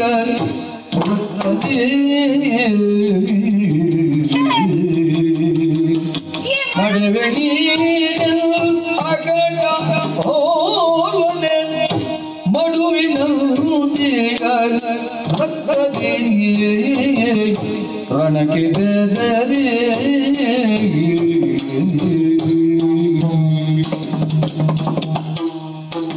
ಇಂದು ನಿರ್ಣಯ ಮಂದಮತಿಯೋಳು ಸಂದರೆಲ್ಲರೂ ಉಳಿಯುವರೆ.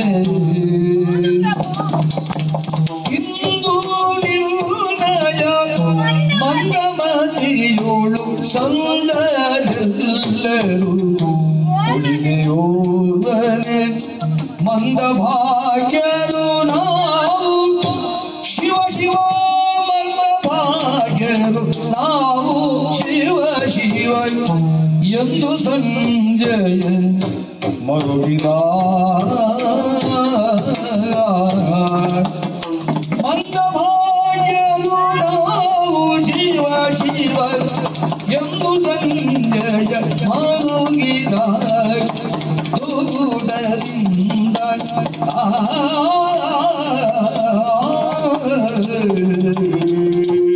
ಪ್ರಭು ಹೇಗಿದ್ದವನು ನೀನು? ಹೇಗಾಗಿ ಹೋದೆಯಪ್ಪ? ಸಾವಿರ ಸಾವಿರ ಸಂಖ್ಯೆಯಲ್ಲಿ ನೃಪರು ತಮ್ಮ ಮುಕುಟವನ್ನು ತಂದು ಕೆಡಹುತ್ತಿದ್ದುದು, ಕಪ್ಪ ಕಾಣಿಕೆಯನ್ನು ಸುರಿಯುತ್ತಿದ್ದುದು ಇದೇ ಪಾದಕ್ಕೆ ಅಲ್ವೇ ಸ್ವಾಮಿ? ಅಷ್ಟೇ ಅಲ್ಲ, ಅರಮನೆಯ ಹೂವಿನ ಹಾಸಿಗೆಯಲ್ಲಿ ನಡೆದಾಡಬೇಕಿದ್ದಂತಹ ಪಾದಗಳು ಇಂದು ಈ ರಕ್ತದ ಮೊಡವಿನಲ್ಲಿ ನಡೆಯುವಂತಾಯಿತಲ್ಲ. ಪ್ರಭು, ಇದಕ್ಕೇನು ಕಾರಣ? ನಾವು ಮಂದಭಾಗ್ಯರಾಗಿ ಬಿಟ್ಟೆವು ಪ್ರಭು, ನಾವು ಮಂದಭಾಗ್ಯರಾಗಿ ಬಿಟ್ಟೆವು. ಸಂಜಯ ಆದಡೆಲೆ ಸಂಜಯನೆ ನೀ ಕೇಳು.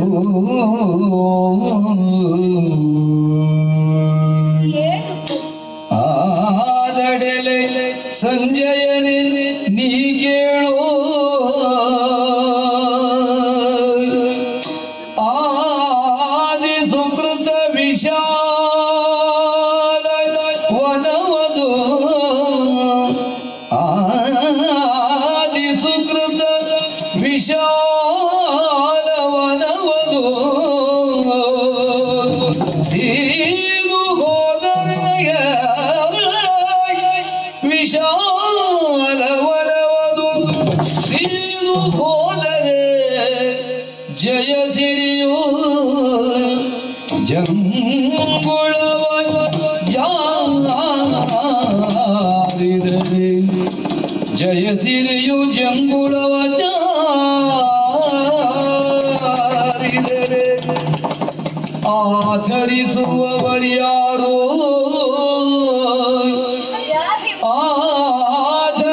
ಆಧರಿಸುವವರ್ಯಾರೋ ಯಾರೋ ವಿಧಿ ಬರೆದ ಆದಿಯಕ್ಷರಕ್ಕೆಂದು ಪ್ರತಿಕೂಲಾದಿಗಳುಂಟೆ. ವಿಧಿ ಬರೆದ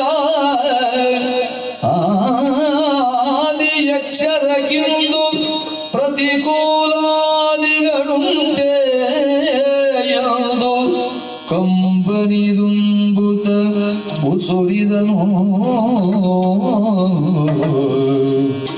ಆದಡೆಲೆ ಸಂಜಯನೆ ನೀ ಕೇಳು.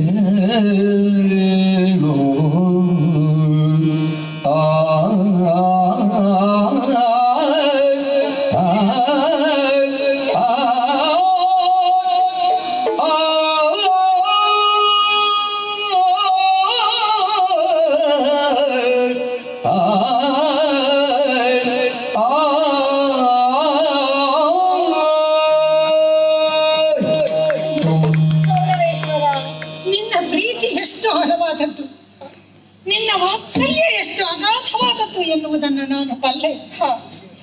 ನನ್ನ ತಂದೆಗೆ ಕಣ್ಣಿಲ್ಲ, ತಾಯಿ ಇದ್ದ ಕಣ್ಣುಗಳನ್ನು ಕಟ್ಟಿಕೊಂಡಿದ್ದಾಳೋ ಸಂಜಯ. ತಂದೆ ತಾಯಿಯರು ನೋಡದೆ ಬೆಳೆದ ಮಕ್ಕಳಲ್ಲವೇನೋ ನಾವು. ನಮ್ಮನ್ನ ಬೆಳೆಸಿದವನು ನೀನು. ಹೌದು. 100 ಮಂದಿ ಮಕ್ಕಳು ಬೆಳೆಯುವಾಗ ತೊಡೆಯ ಮೇಲೆ ಕುಳ್ಳಿರಿಸಿಕೊಂಡು ನಮ್ಮ ಎಂಚಲನ್ನ ಒರೆಸುತ್ತಾ, ನಾವು ಮಾಡಿದ ಮಲಮೂತ್ರಗಳನ್ನು ಶುದ್ಧಿಗೊಳಿಸುತ್ತಾ ನಮ್ಮನ್ನು ಬೆಳೆಸಿದವನು ನೀನಲ್ಲವೇನೋ ಸಂಜಯ. ಆರೋಪದ ಸುರಿಮಳೆಯನ್ನು ಸುರಿಸುತ್ತಾ ಇದ್ದೀಯೆ. ಯಾರ್ಯಾರ ಬಾಯಿಂದಲೋ ಇಂತಹ ಮಾತುಗಳು ಬಂದಿದ್ದರೆ ಬೇಸರಿಸುತ್ತಾ ಇರಲಿಲ್ಲ. ಆದರೆ ನಿನ್ನ ಬಾಯಿಂದಲೂ ಇಂತಹ ಮಾತು ಬಂತೇನೋ ಸಂಜಯ. ನಿನ್ನ ಮಾತುಗಳನ್ನ ಕೇಳುವಾಗ ಕಣ್ಣೀರು ತುಂಬಿ ಬರುತ್ತಾ ಇದೆ. ಗದ್ಗದಿತನಾಗುತ್ತಾ ಇದ್ದೇನೆ. ಧ್ವನಿಯೆಲ್ಲ ಕ್ಷೀಣವಾಗಿ ಹೋಗುತ್ತಾ ಇದೆ ಸಂಜಯ. ಪ್ರಭು, ನನ್ನ ಮಾತುಗಳೆಲ್ಲ ಕಟ್ಟಿ ಹೋಗುತ್ತಾ ಇದೆ. ಸದಾ ಕಾಲವು ವಿಜಯದ ಉನ್ಮತ್ತತೆಯಲ್ಲಿಯೇ ಇದ್ದವನು ನಾನು. ವಿಷಯ ಸಿರಿಯ ಜೊತೆಯಲ್ಲಿಯೇ ವಿಹರಿಸುತ್ತಾ ಇದ್ದವನು.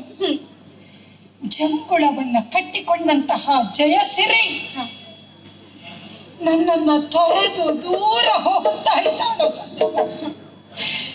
ನನ್ನೊಡನಿದ್ದಂತಹ ವಿಜಯಲಕ್ಷ್ಮಿ ನನ್ನನ್ನ ಅಗಲಿ ದೂರ ಸರಿಯುತ್ತಾ ಇದ್ದಾಳೋ ಸಂಜಯ. ವಿಶಾಲವಾದ ವನವೊಂದರಲ್ಲಿ ಸಮೃದ್ಧವಾಗಿ ಬೆಳೆದಂತಹ ಫಲಭರಿತವಾದ ವೃಕ್ಷವೊಂದನ್ನು ಅಲ್ಲಿರುವ ಪಶು ಪಕ್ಷಿ ಪ್ರಾಣಿಗಳೆಲ್ಲವೂ ಬಂದು ಆಶ್ರಯವನ್ನ ಪಡೆಯುತ್ತವೆ. ಆ ಮರ ಒಳಗೆ ಬಿದ್ದು ಹೋಯಿತು ಅಂತಾದರೆ ಅವೆಲ್ಲವೂ ಬೇರೊಂದು ಮರದತ್ತ ಆಶ್ರಯಕ್ಕಾಗಿ ತೆರಳುತ್ತವೆ. ನನ್ನ ಸ್ಥಿತಿಯು ಹಾಗೆಯೇ ಆಗಿದೆಯೋ ಸಂಜಯ. ಆದಿ ಸುಕೃತದ ಫಲದಿಂದಾಗಿ ಸಮೃದ್ಧವಾಗಿ ಬೆಳೆದು ನಿಂತಹ ಸುಯೋಧನನೆಂಬ ಈ ವೃಕ್ಷ ಪಾಂಡವರ ಕೊಡಲಿ ಏಟಿಗೆ ಬಲಿಯಾಗಿ ಬಿದ್ದು ಹೋಗಿದೆಯೋ ಸಂಜಯ.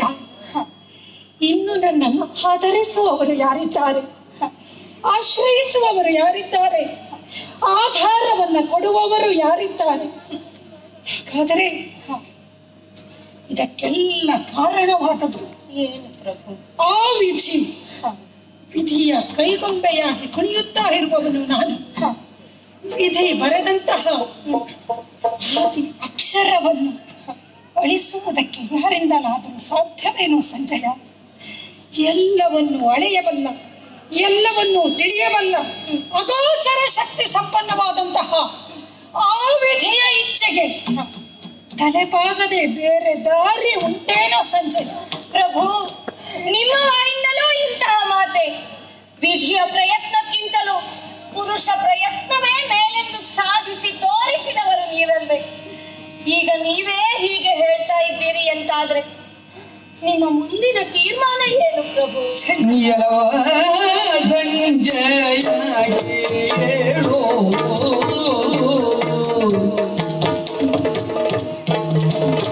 ಎಲ್ಲವೋ ಸಂಜಯಾಗೆ ಹೇಳು, ಏನೋ ಬೇಡಲಿ ನಿನಗೆ, ಏನ ಬೇಡಲಿ ನಿನಗೆ.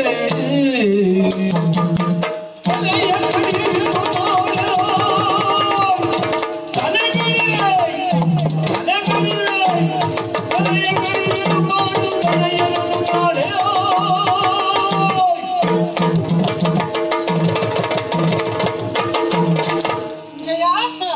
ಎಲ್ಲದಕ್ಕೂ ಕಾರಣವಾದದ್ದು ಆ ವಿಧಿ ಎನ್ನುವುದಾಗಿ ತಲೆಬಾಗಿ ಕೈಕಟ್ಟಿ ಸುಮ್ಮನೆ ಕುಳಿತುಕೊಳ್ಳುತ್ತೇನೆ ಅಂತ ಭಾವಿಸಬೇಡ. ಮತ್ತೆ ಪಾಂಡವರ ಕುರಿತಾದಂತಹ ನನ್ನ ನಿರ್ಧಾರದಲ್ಲಿ ಯಾವ ಬದಲಾವಣೆಯೂ ಇಲ್ಲ. ಮುಂದಿಟ್ಟ ಹೆಜ್ಜೆಯನ್ನು ನಾನು ಹಿಂದಿಡುವವನಲ್ಲ. ನಿಷ್ಪಾಂಡವ ಪೃಥ್ವಿ ಎನ್ನುವ ನನ್ನ ಘೋಷಣೆಗೆ ಈ ಕ್ಷಣದಲ್ಲಿಯೂ ನಾನು ಬದ್ಧ. ಅದಕ್ಕಾಗಿ ಎಲ್ಲದಕ್ಕೂ ಸಿದ್ಧ. ಪ್ರಭು, ಹೀಗೆ ಧೈರ್ಯವಂತದ ಮಾತಾಡುತ್ತಾ ಇದ್ದೀನಿ ನೀನು. ಆದರೆ ಸದ್ಯದ ಪರಿಸ್ಥಿತಿ ಹಾಗಿಲ್ಲ. ಏನು? ಕುರುಕ್ಷೇತ್ರದ ಸ್ಥಿತಿಯೇ ಬೇರೆಯಾಗಿದೆ. ಹುಲಿ ಮಾಂಸವನ್ನು ತಿಂದು ಬದುಕುತ್ತದೆಯಾದರೂ ಹುಲಿಯ ಮಾಂಸವನ್ನೇ ಅದು ತಿನ್ನುವುದಿಲ್ಲ. ಸಿಂಹದ ಮಾಂಸವನ್ನೇ ಅದು ತಿನ್ನುವುದಿಲ್ಲ. ಆದರೆ ಕುರುಕ್ಷೇತ್ರದಲ್ಲಿ ಮನುಷ್ಯರನ್ನೇ ತಿನ್ನುವಂತಹ ಪರಿಸ್ಥಿತಿ ಬಂದೊದಗಿದೆ. ನಿಮ್ಮ ತಮ್ಮನಾದಂತಹ ದುಶ್ಯಾಸನನ ಉರವನ್ನು ಬಗೆದು ಕರುಳನ್ನ ಹರಿದು ಮರುದ ಸುಧಾ ರಕ್ತವನ್ನು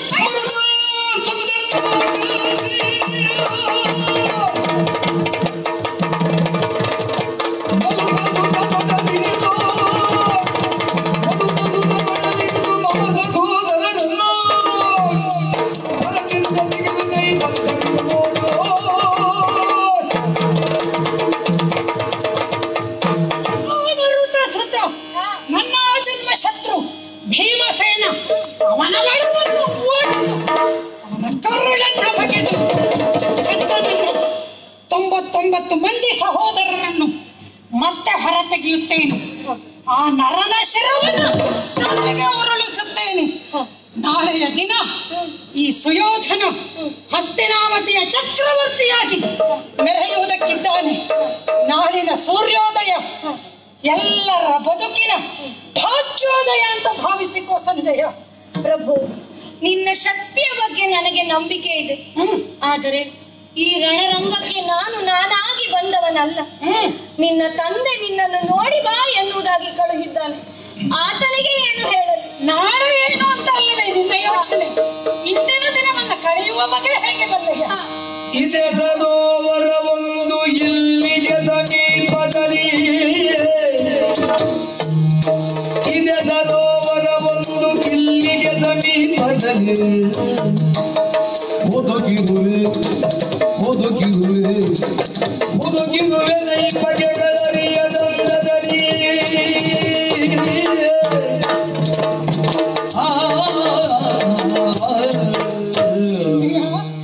ಎಲ್ಲದಕ್ಕೂ ನಾಳೆ ಎನ್ನುವುದಾಗಿ ಉತ್ತರಿಸ್ತಾ ಇದ್ರೆ ಇಂದು ಕಳೆಯುವುದು ಎಲ್ಲಿ, ಹೇಗೆ ಪ್ರಭು? ನನ್ನ ಈವರೆಗಿನ ಬದುಕು ಪಾಂಡವ ದ್ವೇಷಕ್ಕಾಗಿ, ನನ್ನ ಇನ್ನು ಮುಂದಿನ ಬದುಕು ಪಾಂಡವ ದ್ವೇಷಕ್ಕಾಗಿ. ನನ್ನ ದೇಹದಲ್ಲಿ ಪಾಂಡವ ದ್ವೇಷ ಅಡಗಿದೆ, ನನ್ನ ಮನಸ್ಸಿನಲ್ಲಿ ಪಾಂಡವ ದ್ವೇಷ ಅಡಗಿದೆ, ನನ್ನ ಕಣ್ಣ ನೋಟದಲ್ಲಿ ಪಾಂಡವ ದ್ವೇಷ ಅಡಗಿದೆ.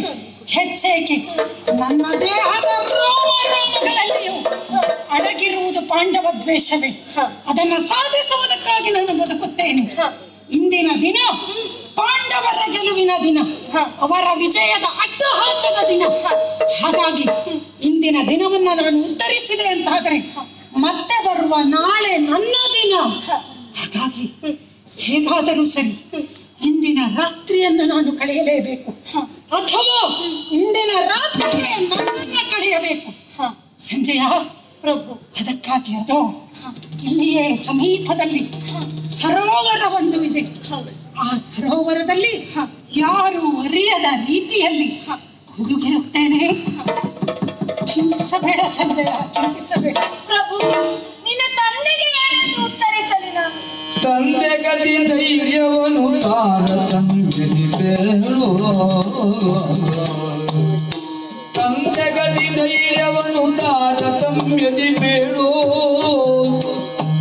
ಇಂದು ಜನನಿಗೆ ದೃಢದೊಳಿದಿದ್ದೆಲ್ಲ ತಿಳುಗು,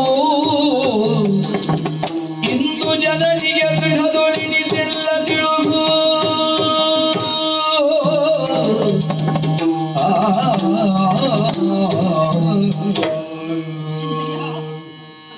ವ್ಯಾಸದತ್ತವಾದ ಕಣ್ಣುಗಳನ್ನ ಹೊಂದಿದವನು ನೀನು.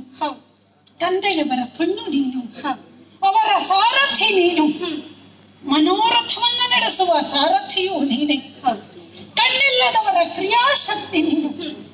ಸಂಜಯ ಪ್ರಭು, ತಂದೆಯವರಿಗೆ ಹೇಳಬಹುದಾದಂತಹ ಯೋಗ್ಯತೆ, ಸ್ಥಾನ, ಮಾನ ಎಲ್ಲದೂ ಇರುವುದು ನಿನಗೆ ಮಾತ್ರ.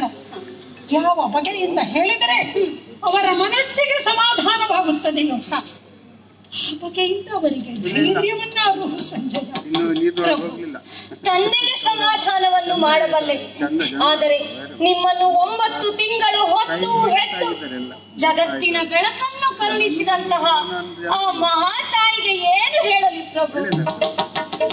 ನನ್ನ ತಾಯಿಗೆ ಏನಂತ ಹೇಳಲು ಸಂಜಯ? ಅವಳ 99 ಮಂದಿ ಮಕ್ಕಳನ್ನು ಸಾವಿನ ದವಡೆಗೆ ನೂಕಿದಂತಹ ಪಾಪಿ ನಾನು. ಮಕ್ಕಳನ್ನ ಕಳೆದುಕೊಂಡ ದುಃಖ ಮಕ್ಕಳ ತಾಯಂದರಿಗೆ ತಿಳಿದೀತೆ ಹೊರತು ಉಳಿದವರಿಗೆ ಅದು ಅರ್ಥವಾಗುವುದಕ್ಕೆ ಸಾಧ್ಯ ಇಲ್ಲ.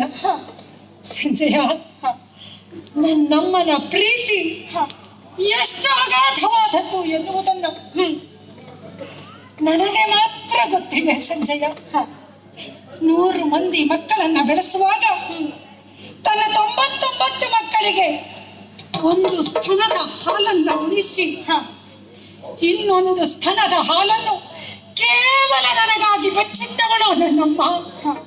ಅದನ್ನ ಕುಡಿದು ವಜ್ರಾಂಗನಾಗಿ ನಾನು ಬೆಳೆಯಬೇಕು ಎನ್ನುವುದು ಅವಳ ಆಸೆ.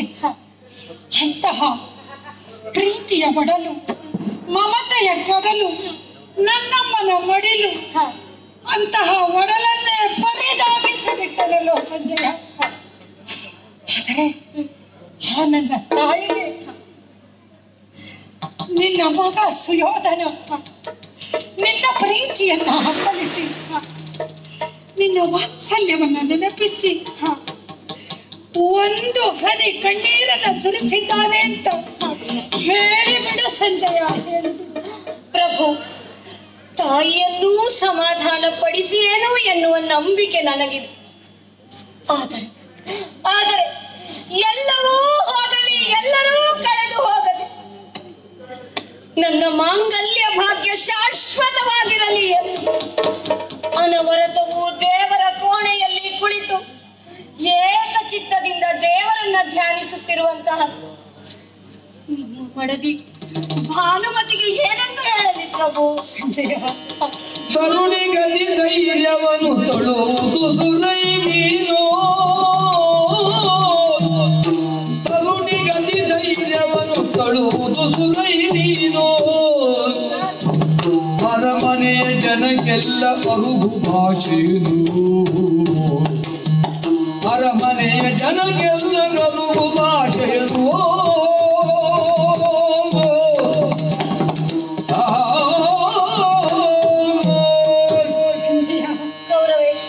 ನನ್ನ ಮಡದಿ ಭಾನುಮತಿ ಒಬ್ಬಳು ವೀರ ಕ್ಷತ್ರಿಯನು. ವೀರ ಕ್ಷತ್ರಿಯನೊಬ್ಬನ ಕೈ ಹಿಡಿದಂತಹ ಹೆಣ್ಣು ತನ್ನ ಪತಿಯಾದವನು ರಣಕ್ಷೇತ್ರಕ್ಕೆ ತೆರಳಿದ ಅಂತಾದ್ರೆ ಮುಂದೆ ಒದಗಿ ಬರಬಹುದಾದಂತಹ ಎಲ್ಲವನ್ನು ನಿರೀಕ್ಷಿಸಿಯೇ ಇರುತ್ತಾಳೆ. ಅದಕ್ಕೆಲ್ಲ ಆಕೆ ಸಿದ್ಧಳಾಗಿಯೇ ಇರುತ್ತಾಳೆ. ನನ್ನ ಮಡದಿಯೂ ಅದಕ್ಕೆ ಹೊರತಲ್ಲ. ಸಂಜಯ, ಮಗನಾದ ಲಕ್ಷಣ ಕುಮಾರನನ್ನು ಕಂಡು ಆತ ಮಡಿದದ್ದನ್ನ ಕಂಡು ನಾನು ಕಣ್ಣೀರು ಸುರಿಸುತ್ತಾ ಇದ್ದಾಗ ಅವಳು ಕಣ್ಣೀರಿಡುತ್ತ ಅಂತಹ ಮಗನನ್ನ ಉಳಿಸಿಕೊಳ್ಳುವ ಭಾಗ್ಯ ನಮಗಿಲ್ಲದೆ ಹೋಯಿತು ಅಂತ ಹೇಳಿದಳೆ ಹೊರತು ಒಂದು ಮಾತಿನಿಂದಲೂ ಚುಚ್ಚು ಮಾತನ್ನ ಆಡಿ ನನ್ನನ್ನು ದ್ವೇಷಿಸಿದವಳಲ್ಲ, ದೂಷಿಸಿದವಳಲ್ಲ. ಸಂಜಯ, ಪ್ರಭು, ಭಾನುಮತಿಯಲ್ಲಿ ನಿನ್ನ ಪತಿ ನಿನ್ನ ದಾಂಪತ್ಯವನ್ನ ಸ್ಮರಿಸಿಕೊಂಡಿದ್ದಾನೆ. ಇಲ್ಲಿ ಅಪೂರ್ಣವಾದಂತಹ ದಾಂಪತ್ಯವನ್ನ ಅಲ್ಲಿ ಮುಂದುವರಿಸುವ ಅಪೇಕ್ಷೆಯನ್ನು ಹೊಂದಿದ್ದಾನೆ ಎನ್ನುವುದಾಗಿ ಹೇಳು ಸಂಜಯ. ಪರಿಜನರು ಪುರಜನರಿಗೆಲ್ಲ ಧೈರ್ಯವನ್ನ ಹೇಳು. ನಾಳೆ ಸೂರ್ಯೋದಯಕ್ಕೆ ಸರಿಯಾಗಿ ಬಂದು ಆ ಪಾಂಡವನ ಅರಿದು ಚಕ್ರವರ್ತಿ ಪೀಠವನ್ನ ಏರುತ್ತೇನೆ. ಅದಕ್ಕೆ ಅಭಿಷೇಚನಕ್ಕೆ ಬೇಕಾದಂತಹ ಸಕಲ ಸಿದ್ಧತೆಯನ್ನು ಮಾಡಿಕೊಳ್ಳುವುದಕ್ಕೆ ಹೇಳು. ಯೋಗ ಇದ್ದರೆ ಮತ್ತೆ ಬಂದು ಕಾಣುತ್ತೇನೆ ಸಂಜೆ.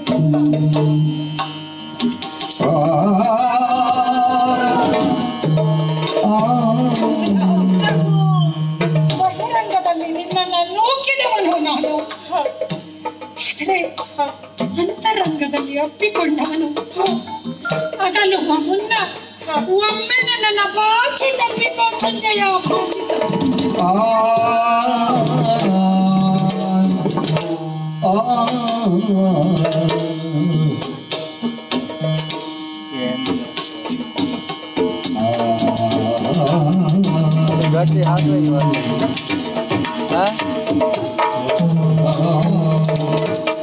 ಎಲ್ಲಿ ನೋಡಿದರು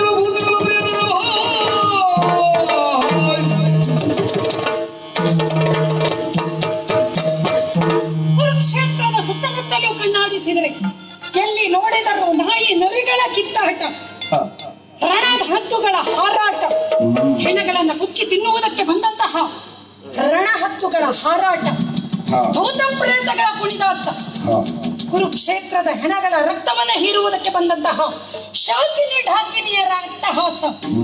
ಹಾಗಿದ್ದರೆ ಇಲ್ಲಿಂದ ಒಳಸರಿಯಲೇಬೇಕು.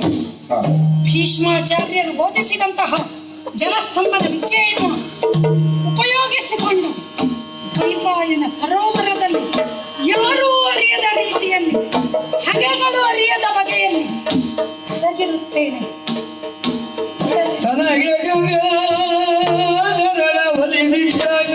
ಜಲಸ್ತಂಭನ ವಿದ್ಯೆಯಿಂದ ನೆನೆದು, ಜಲಸ್ತಂಭನ ವಿದ್ಯೆಯಿಂದ ನೆನೆದು ನೀರೊಳಗೆ ಮುಳುಗಿದನು, ನೀರೊಳಗೆ ಮುಳುಗಿದನು ಬಗೆಗಳರಿಯದಂತೆ.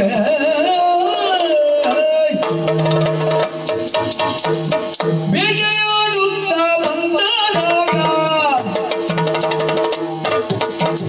ಬೇಟೆಯಾಡುತ್ತಾ ಬಂದಾಗ ಬೇಗಿನ ಚರವು, ಬೇಗಿನ ಚರವು, ಬೇಟೆಯಾಡುತ್ತಾ ಬಂದಾಗ.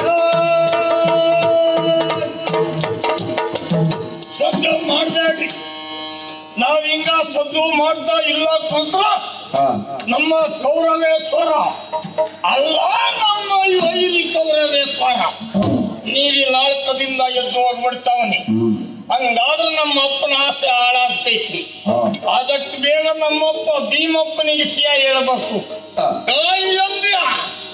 ಏ ಉಪ್ಪನ ಕಂಚ ಬರಲ್ಲ ಮತ್ತ ತೈತ ತೈತ ತೈತ ಮತ್ತಿಲ್ಲ.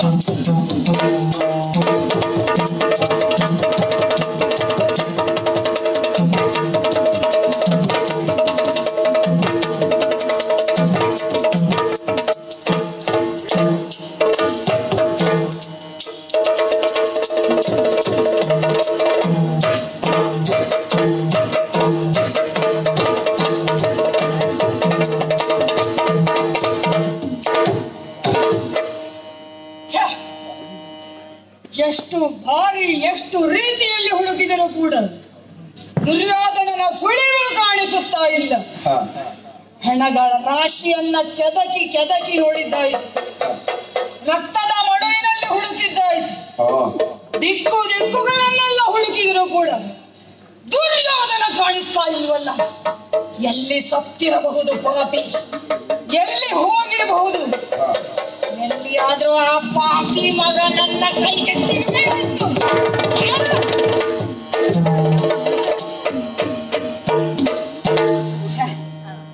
ಭೂಮಿ ತೂಕದ ಗದೆ ಎತ್ತಿ ಹಿಡಿದ್ರೊಳಗೆ ಸುಮ್ಮನೆ ಸಾಯಿಲಿಲ್ಲ. ಸ್ವಾಮಿ ನಿಮ್ಮೆಡೆಯ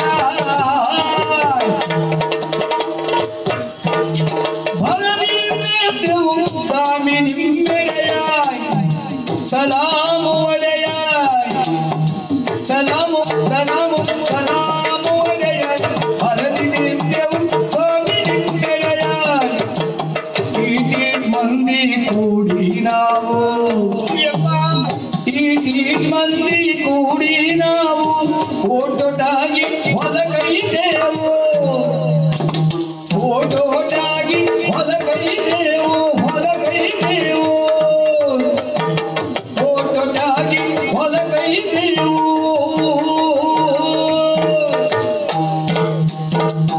ಗೂಟ ಹಾಕಿ, ಗೂಟ ಹಾಕಿ, ಗೂಟ ಹಾಕಿ ಬಲೆಯ ಬೀಸಿದೆವು, ಗೂಟ ಹಾಕಿ ಬಲೆಯ ಬೀಸಿದೆವು.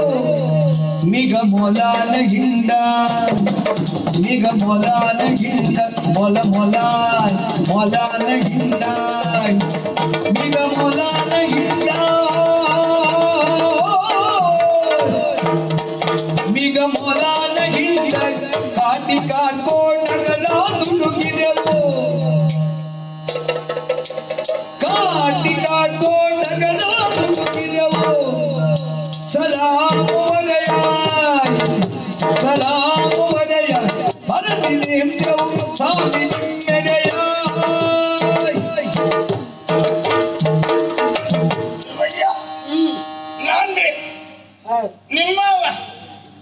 ಮಾಮ ಸತ್ತು ದಿನ ಆಯ್ತು ಕೆಲವು. ಶಲ್ಯ ಮಾಮ. ಅಮ್ಮಲ್ರಿ ನಿಮ್ ಕಡೆ ಜನ ನಮ್ಮವ. ಯಾರು ನೀನು? ತಾವೇಳಿ ಬೇಲಸಿ ಬಾ ದೇವಣ್ಣ ರಸಿ ಬಾ. ಇದು ಯಾವ ವ್ಯಾಸ ಬರುದು? ಇದು ಕಿರಾತಿ ವ್ಯಾಸ. ಬೇವಣ್ಣ ರಸಿ ಬಾ ಅಂತ ಹೇಳಿದ್ ಬಿಟ್ಟು ನಿಂಗೆ ವೇಷ ಮಾಡು ಅಂತ ಹೇಳಿಲ್ಲ. ಹೇಳಿದಲ್ರಿ ವೈರಿ ಈಗ ತಿಳಿಬೇಕು ಅಂದ್ರ ನಾವು ನಿಜ ಮರ್ಸಿ ಆದ್ರೂ ಹುಡುಕಬೇಕು ಅಂತ ಸುರಕ್ಷೇತ್ರದಾಗ ಸುರಕ್ಷೇತ್ರ ಕುರುಕ್ಷೇತ್ರ ಕೌರವೇಶ್ವರ ಕಾಣಿಯಾದ ಎಲ್ಲಾರು ಅಡಗಿತಾವ ಇರ್ಬಹುದು ಅಂತ ತಿಳಿದು ಕಿರಾತಿ ಯಾಸ ಮಾಡುವಂತಾದ್ರಿ. ಬರೀ ಯಾಸ ಆದ್ರ ಆಗ್ತೈತನ್ರಿ. ಅದಕ್ಕ ಬಾಸಿ ತಕ್ಕದ ಕೆಲಸ ಬೇಕಾಗ್ರಿ. ಕೆಲಸ ಯಾವ್ದು ಅಂತ ಅಜ್ಮಾಸ್ ಆತ್ರಿ. ಅಜ್ಮಾಸ್ ಯೋಚನೆ ಹಂಗ ಬ್ಯಾಂಟಿ ಆಡೋದಂತ ತೀರ್ಮಾನ. ಬ್ಯಾಂಟಿ ಅಂದ್ರೆ ಬರೋ ಮನುಷ್ಯರು ಹೋದ್ರೆ ಬ್ಯಾಂಟಿ ಆಗ್ತೈತನ್ರಿ. ಅದಕ್ಕಾಗಿ ನಾವು ನಮ್ಮವರೆಲ್ಲ ಕರ್ಕೊಂಡು ಆಯ್ದ ಪಾಯ್ದ ಹಿಡ್ಕೊಂಡು ಎಂತೆಂತ ಆಯ್ದಾರಿ ಕಡ್ಗ ಕಗ್ಗಡ ಕಡ್ಗತ್ತಿ ಈಟಿ ಬರ್ತಿ ಬಂದೂಕು ಗದೆ ಕುಂತ ಶೂಲ ಕುರುಸು ಕುಸುಂಡಿ ಸೋಮರ ಸಾಕ ಬೇಕ. ಯಾವ ಆಯುಧವ?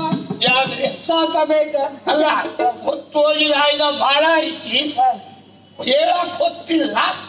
ಹಂಗ ಹೇಳಿದ ಸಾಕ ಸಾಕು ಮುಂದುವರಿಸ. ಹಂಗ ಬಲಿ ಬಲಿ ಬಲಿ ಬಿಸ್ಬಲಿ ಗಟ್ಕಣ್ಣಿ ಬಲಿ ಸಂಕಣ್ಣಿ ಬಲಿ ಮಾರಿ ಬಲಿ ಒಯ್ ಬಲಿ ಆಗ್ ಬಲಿ ತೆಗಿ ಬಲಿ ಹೊರಕ್ ಬಲಿ ಮುರುಕ್ ಬಲಿ ಎಲ್ಲ ಕಟ್ಟು ಹರಕು ಬಲಿ ಅಲ್ಲ. ಯಾಕೆ ತೆಗೆದುಕೊಂಡು ಬೇಕಾಗ್ತೈತ್ರಿ. ಯಾಕೆ? ನಮ್ಮ ಬ್ಯಾಂಟ್ಯಾಗ ಒಂದು ಕರ್ಮ ಐತ್ರಿ. ಕರ್ಮ ಬ್ಯಾಂಟ್ಯಾಗ ಕರ್ಮ ನೀನ್ ಹೇಳಿದ್ದೆ. ನಾವ ಬಿಡದ ಬಾಣ ಓದ್ತೈತಿ ಪ್ರಾಣಿ ಪ್ರಾಣ ಬೀಳ್ತೈತಿ ಪ್ರಾಣಿ ಎಣ ಬಿಟ್ರೆ ಮುಚ್ಚತೈತೆ ನೊಣ. ನೊಣ ಮುಚ್ಚಿದ ಮೇಲೆ ನಾವು ಚಿನ್ನದಿಲ್ರಿ. ಮುಂದೆ 3 ಮಂದಿ ಬ್ಯಾಂಟೆ ಆಡಿದ್ರೆ ಇನ್ನು 3 ಮಂದಿ ಎಣ ಹೊರಕ್ಕೆ ಇರ್ತಾರೆ. ಹಂಗ ನಮ್ಮ ತಂಡದಾಗ ಹೇಳಿದೆ ಸಣ್ಣದವ್ರು ಹೇಳ ಹಂಗೆ. ಅದಕ್ಕಾಗಿ ಹೊರಕ್ ಬಲೆ ಮುರುಕ್ ಬಲೆ ನಾವು ಬಗಲಾಗ ಇಟ್ಕೊಂಡೇ ಓಡಾಡ್ತೀವಿ. ಯಪ್ಪ ಹಂಗೆ ನಾಯಿ ಕುನ್ನಿ ತಕೊಂಡು. ನಾಯಿ ಕುನ್ನಿ ಹಾಗಂದ್ರೆ ಇದು ಕುನ್ನಿ ನಾಯಿ ಎರಡು ಒಂದಲ್ವೇನು? ಕುನ್ನಿ ಅಂದ್ರೆ ಬೇರೆ, ನಾಯಿ ಅಂದ್ರೆ ಬೇರೆ. ಹಾಗಾದು ಈ ಕುನ್ನಿ ಅಂದ್ರ ಇದು ನಾಯಿ ಅಂದ್ರ ಒಂದ, ಕುನ್ನಿ ಅಂದ್ರೆ ಬೇರೆ ಆಗ್ತೈತಿ. ನಾಯಿ ಅಂದ್ರೆ ಹೆಂಗೆ ಗೊತ್ತೈತೆ? ನಮ್ಗಿಂತ ಹಿಂದ ಇರ್ತೈತ್ರಿ.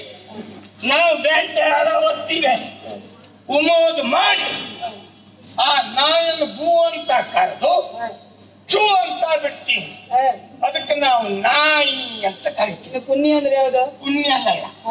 ನಮ್ಗಿಂತ ಮುಂದೆ ಹೋಗಿ ಮಟ್ಟಿ ತಾಗ ಹೌದು ಕೊಡ್ತು ಪಿರಾಣಿ ಬರ ಜಾಡು ಹಿಂಗ್ ಮುಂಗಾಡಿ ತಗೊಂಡು ಪುಸ್ತಕನಾರಿ ಪುಸ್ತಕ ನಡೀತೈತಿ. ಅದಕ್ಕೆ ಕುನ್ನಿ ಅಂತ ಕರಿತೀವಿ. ಸರಿ ಈಗ ನಾಯಿ ಕುನ್ನಿ ತಕೊಂಡ ಹೊಲಕ್ ಹೋಗಿ ಮಾರಿ ಬಂದ ಮಳಕ್ ಬಂದ ಗುಂಟ ಹಾಕಿ ಬಲಿ ಕಟ್ಟಿ ಓಡಾಡೋ ಪಿರಾಣಿ ಮ್ಯಾಲಿದ ಪಕಾಸಿ ಮೇಲೆ ಪಗಾಸಿ ಇರ್ತದೇನು? ಹೌದು, ಮೇಲೆ ಹಾರಾಡ್ತಾವಲ್ರಿ ಪಕ್ಷಿ.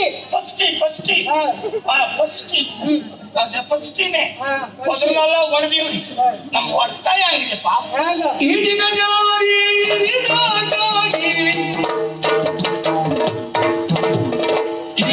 ಕಠಾರಿ ಹಿಡಿದಾಗಿ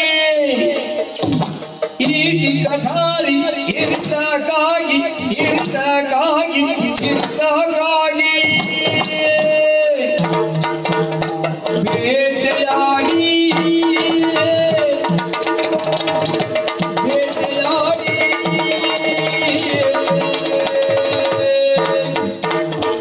ಬೇಜಾರಾಗಿ ಬೇಜಾರಾಗಿ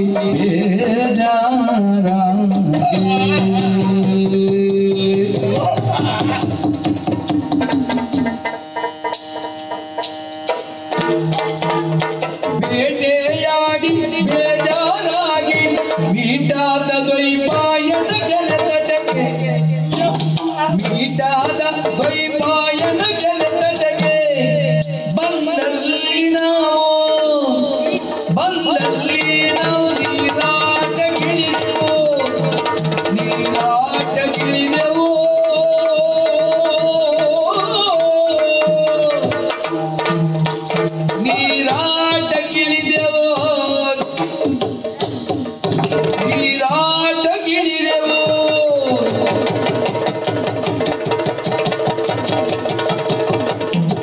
ನೀರಾಟಗಿಳಿದೆವು ಕಳೆಯ ಬೇಸರಿಗೆ ನಮಗೆ ಕಳೆಯ ಬೇಸರಿಗೆ ಸಲಾಮು ಒಡೆಯ ಹರಸಿದೆ ಬೆಳೆಯ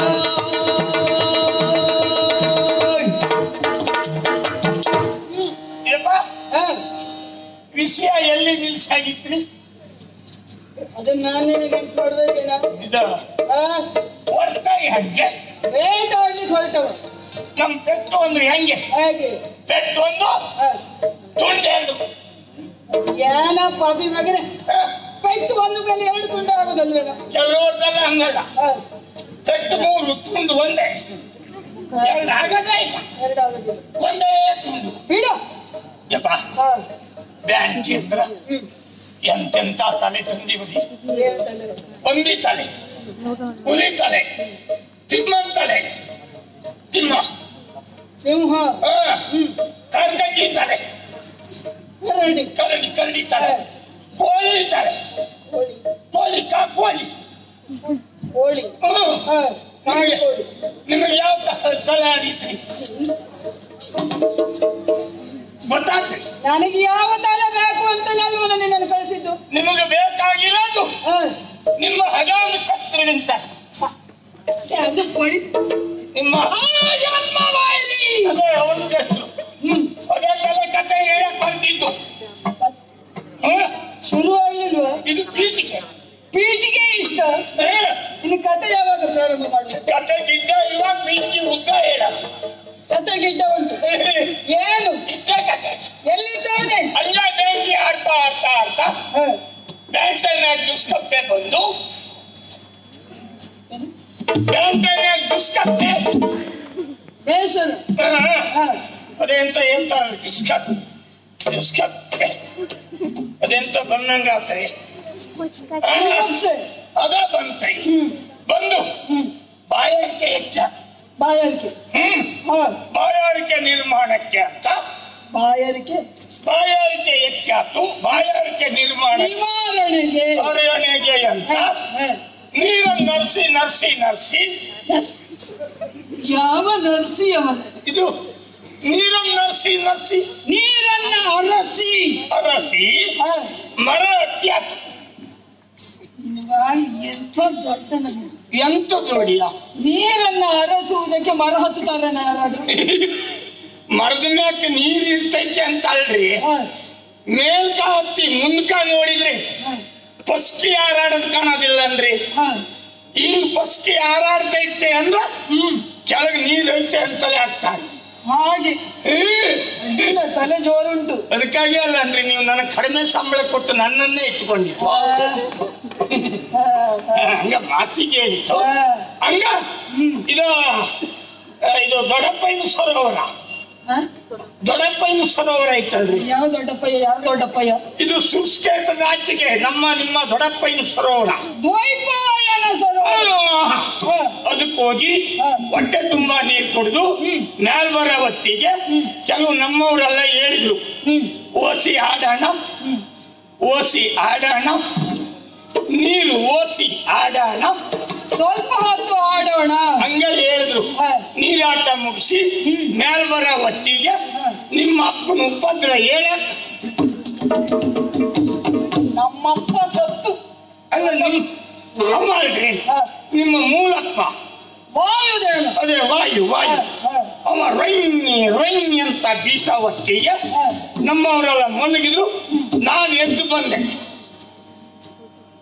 ನನ್ನ ಬೇವನ್ನ ಅರಸಿಕೊಂಡು ಬಾ ಅಂತ ಹೇಳಿದ್ರೆ ಮಲಗುವ ಕತೆ ಹೇಳ್ತೀಯ ಪಾಪಿ ಮಗ. ನಾನು ಮಲಗಿದ್ದಲ್ಲ, ನಮ್ಮವರೆಲ್ಲ ಮಲಗಿದ್ರು, ನಾನು ಎದ್ದು ಬಂದೆ ಅಂದ್ರೆ ನಮ್ಮವರೆಲ್ಲ ಹಿಂಗ್ ಮೊಳಗೆದ ಹೊತ್ತಿಗ ನಾನು ಹಿಂಗ್ ಕುಂತ ಹೊತ್ತಿಗ ಯಾರೋ ಗುಸ್ಗುಸು ಗುಣಗುಣು ಮಾತಾಡ್ದಂಗಾತು. ಆ ಯಾರೋ ನಮ್ಮವ್ರೆ ನಿದ್ದೆಗಣ್ಣಾಗ ಮಾತಾಡ್ತಾರೆ ಅಂತ ನಾನ್ ತಿಳಿದದ್ದು. ಆದ್ರೆ ನಮ್ಮವ್ರು ಅಲ್ಲ. ನಮ್ಮವ್ರಿಗೊಂದು ಅಭ್ಯಾಸ, ಅವ್ರು ನಿದ್ದೆಗಣ್ಣಾಗ ಮಾತಾಡೋದು ಒಂದೇ ಅಲ್ಲ, ಮಲಗಬೇಕಾದ್ರೆ ಅವ್ರ ಮನೆಗೆ ಮಲಗಿದ್ರು, ಹೇಳ್ಬೇಕಾದ್ರೆ ಪಕ್ಕದ ಮನೆಗೆ ಎದ್ದು ಬಿಡ್ತಾರೆ. ಬಹಳ ಕಷ್ಟ.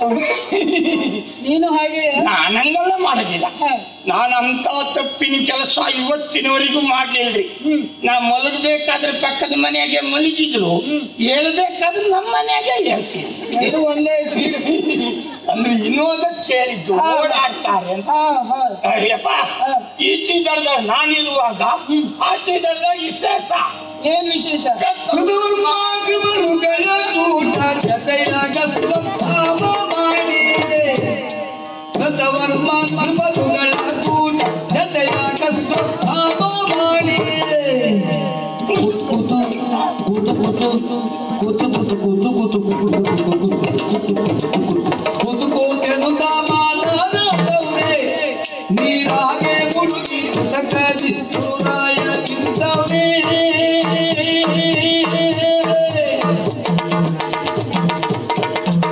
ನೀರಾಗೆ ಮುಳುಗಿ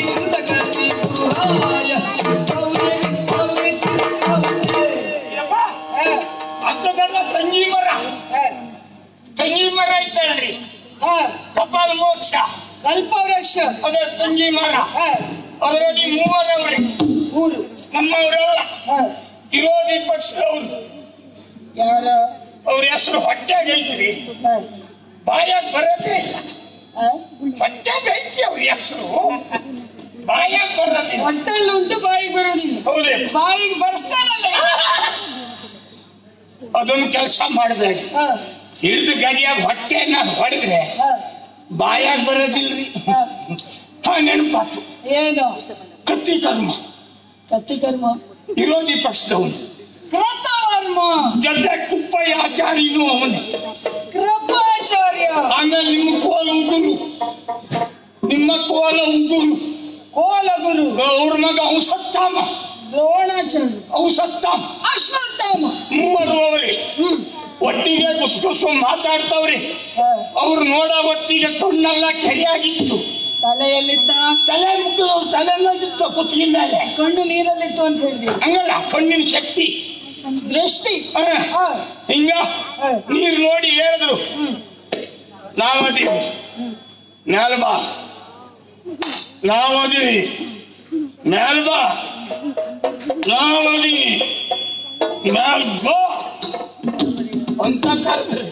ನೀರಿನಲ್ಲಿ ನಾನು ನೀರು ನೋಡಕ್ ಹಿಡಿದ ಹೊತ್ತಿಗೆ ನೀರು ಮಾತಾಡಕ್ ಹಿಡಿತ್ತು. ನೀರು ನೀರು ಮಾತಾಡ್ತಿತ್ತು. ನೀರು ಮಾತಾಡಿದ ಹಂಗ ಗುಳುಗುಳು ಗುಳ್ಳೆ ಬಂತು, ಅದ್ರ ಹಿಂದೆ ಸರ ಬಂತು, ಸ್ವರ, ಅದರಿಂದ ಶಬ್ದ ಬಂತು. ಎರಡೇ ಎರಡು ಮಾತು. ನೀವು ನನಗೆ ಉಪಕಾರ ಮಾಡೋದು ಹೌದು ಅಂತಾದ್ರೆ, ನೀವು ನನಗೆ ಉಪಕಾರ ಮಾಡೋದು ಹೌದು ಅಂತಾದ್ರೆ ಆದಷ್ಟು ಬೇಗ ಜಾಗ ಖಾಲಿ ಮಾಡಿ.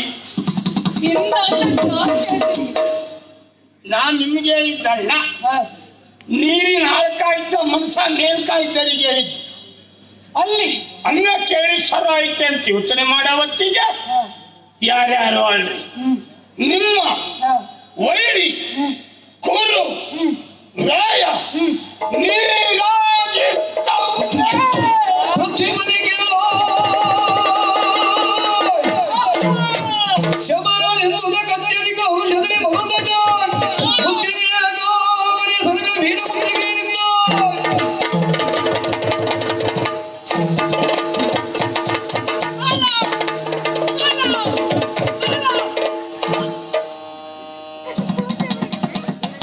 ಸುಯೋಧನ ಸಿಕ್ಕಿದ ಎಂಬ ಸಂತೋಷವನ್ನ ವ್ಯಕ್ತಪಡಿಸುವಲ್ಲಿ ಒಂದು ಹೆಣ ಬಿದ್ದೇ ಹೋಯ್ತು. ಸಂತೋಷದ ವಿಷಯವನ್ನ ತಂದಿದ್ದಾನೆ ಎಂದುಕೊಂಡ್ರೆ ಇನ್ನು ಒಂದು ವ್ಯವಸ್ಥೆ ಮಾಡ್ಬೇಕು.